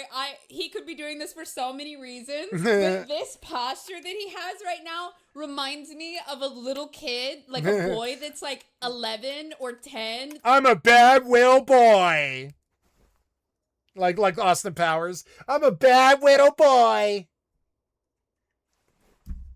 That's trying to seem serious and act like a business. No, this is about if the tabloids, you know, the guy in Italy, the paparazzi guy, if the guy in Italy finds out that you've been pulled over DUI for cocaine and heroin, that's going to the rags. He doesn't sell it to you. He sells it to the rags. The rags will pay more money, right? So he doesn't give you the option to even buy the information back or anything like that. He just tells the rags. He sells it to the rags for $100,000 or whatever. And it's insane, or more like $1 million, right? Justin Timberlake was high on cocaine and heroin and got busted for DUI, right? This person. So no, I wouldn't give the chemical test either. If the lawyer says it's okay, it gets you some kind of you know, acknowledgement or whatever, like gets you something, right? Like, no, if the lawyer says it's okay, but no, the lawyer can argue in a court of law that is a self-destructive behavior to his career and that no right-thinking person would ever do that. So, and he can't argue that in law. The judge might force him to compel him to admit it. But I mean, there is a valid concern about why should one willingly destroy one's own image, you know? Oh, tell me what. Plus, also, he doesn't have to. At this point, right now, he can say, lawyer, and just start shaking his head. And they'll be like, that's all you're going to say, lawyer? And yep, he could do that. He could easily be like, lawyer. The smart man does. Smart man, listen to me, kids. You'll all be in a cell one day, too, after the right wing gets what they want. So if you're in there, understand that you don't talk to them. You say, lawyer. Traffic violation. He doesn't say no to the chemical test or anything dumb like that. That's almost like probable cause, right? You just say lawyer. You don't say yes. You don't say no. You don't say, oh, no, I'm not doing that because it's self-destructive or anything like that. I'm not an idiot. It's not some battle of wits between you and the cop on your case or whatever. It's more like what will be used against you in a court of law. It's like a room full of snitches and they're waiting for you to say a word so they can use it against you in a court of law to sell you out to Big Daddy Principal or whatever, right? right? So you don't say anything. You say lawyer, lawyer. Even saying no to it is honestly, to me, an admission of guilt, enough to give them probable cause to search your car, find cocaine, find heroin. Search your house, find cocaine, find heroin. You know? Thing did you tell me that I committed? Like what they did to Afro Man for money, you know? What they do to you to ruin your career. And so, yeah, so you don't invite all that by saying no. You just say lawyer, lawyer, lawyer, lawyer, lawyer. When I was 27, I thought a taillight out couldn't possibly lead to like some kind of crazy arrest or anything. So I just didn't say lawyer, but now I know better. Now I know better. I just say lawyer, lawyer. I've done it before too. I've done it in the last 5 times I was busted. I was not convicted. Probably because I said lawyer, lawyer, lawyer, lawyer, lawyer, lawyer, lawyer. If you're smart, they don't bother. If you're dumb, they'll waste you. It's so serious. But I mean, if you come in there saying lawyer, lawyer, lawyer, lawyer, this will be a real terrible thing for you guys. I'm not saying anything lawyer. Lawyer, lawyer, you threaten them. You say, this will be terrible for you. Lawyer, lawyer, lawyer, lawyer. It acts like you have the power play, like you know something that they don't. This scares them, right? They're like, wait, he shows no remorse. He thinks the lawyer's going to get him out of this. And then he just threatened us too. And now he's lawyering up, so we can't get any information out of him to use against him in court. Maybe this isn't worth pursuing. I mean, it is Justin Timberlake. You might actually get out of it if you say lawyer. But if you just volunteer information like, no, I don't consent to a chemical test, then you're probably going to have to do a chemical test. What's the traffic? That's how the pigs work. You know, they wait for you to sink yourself. So if you say no, they're like, oh, well, that's guilty. It's like them shaving a finger at a child when the child, they go, child, did you steal a cookie from the cookie jar and drive drunk? The man-child goes, no, lawyer.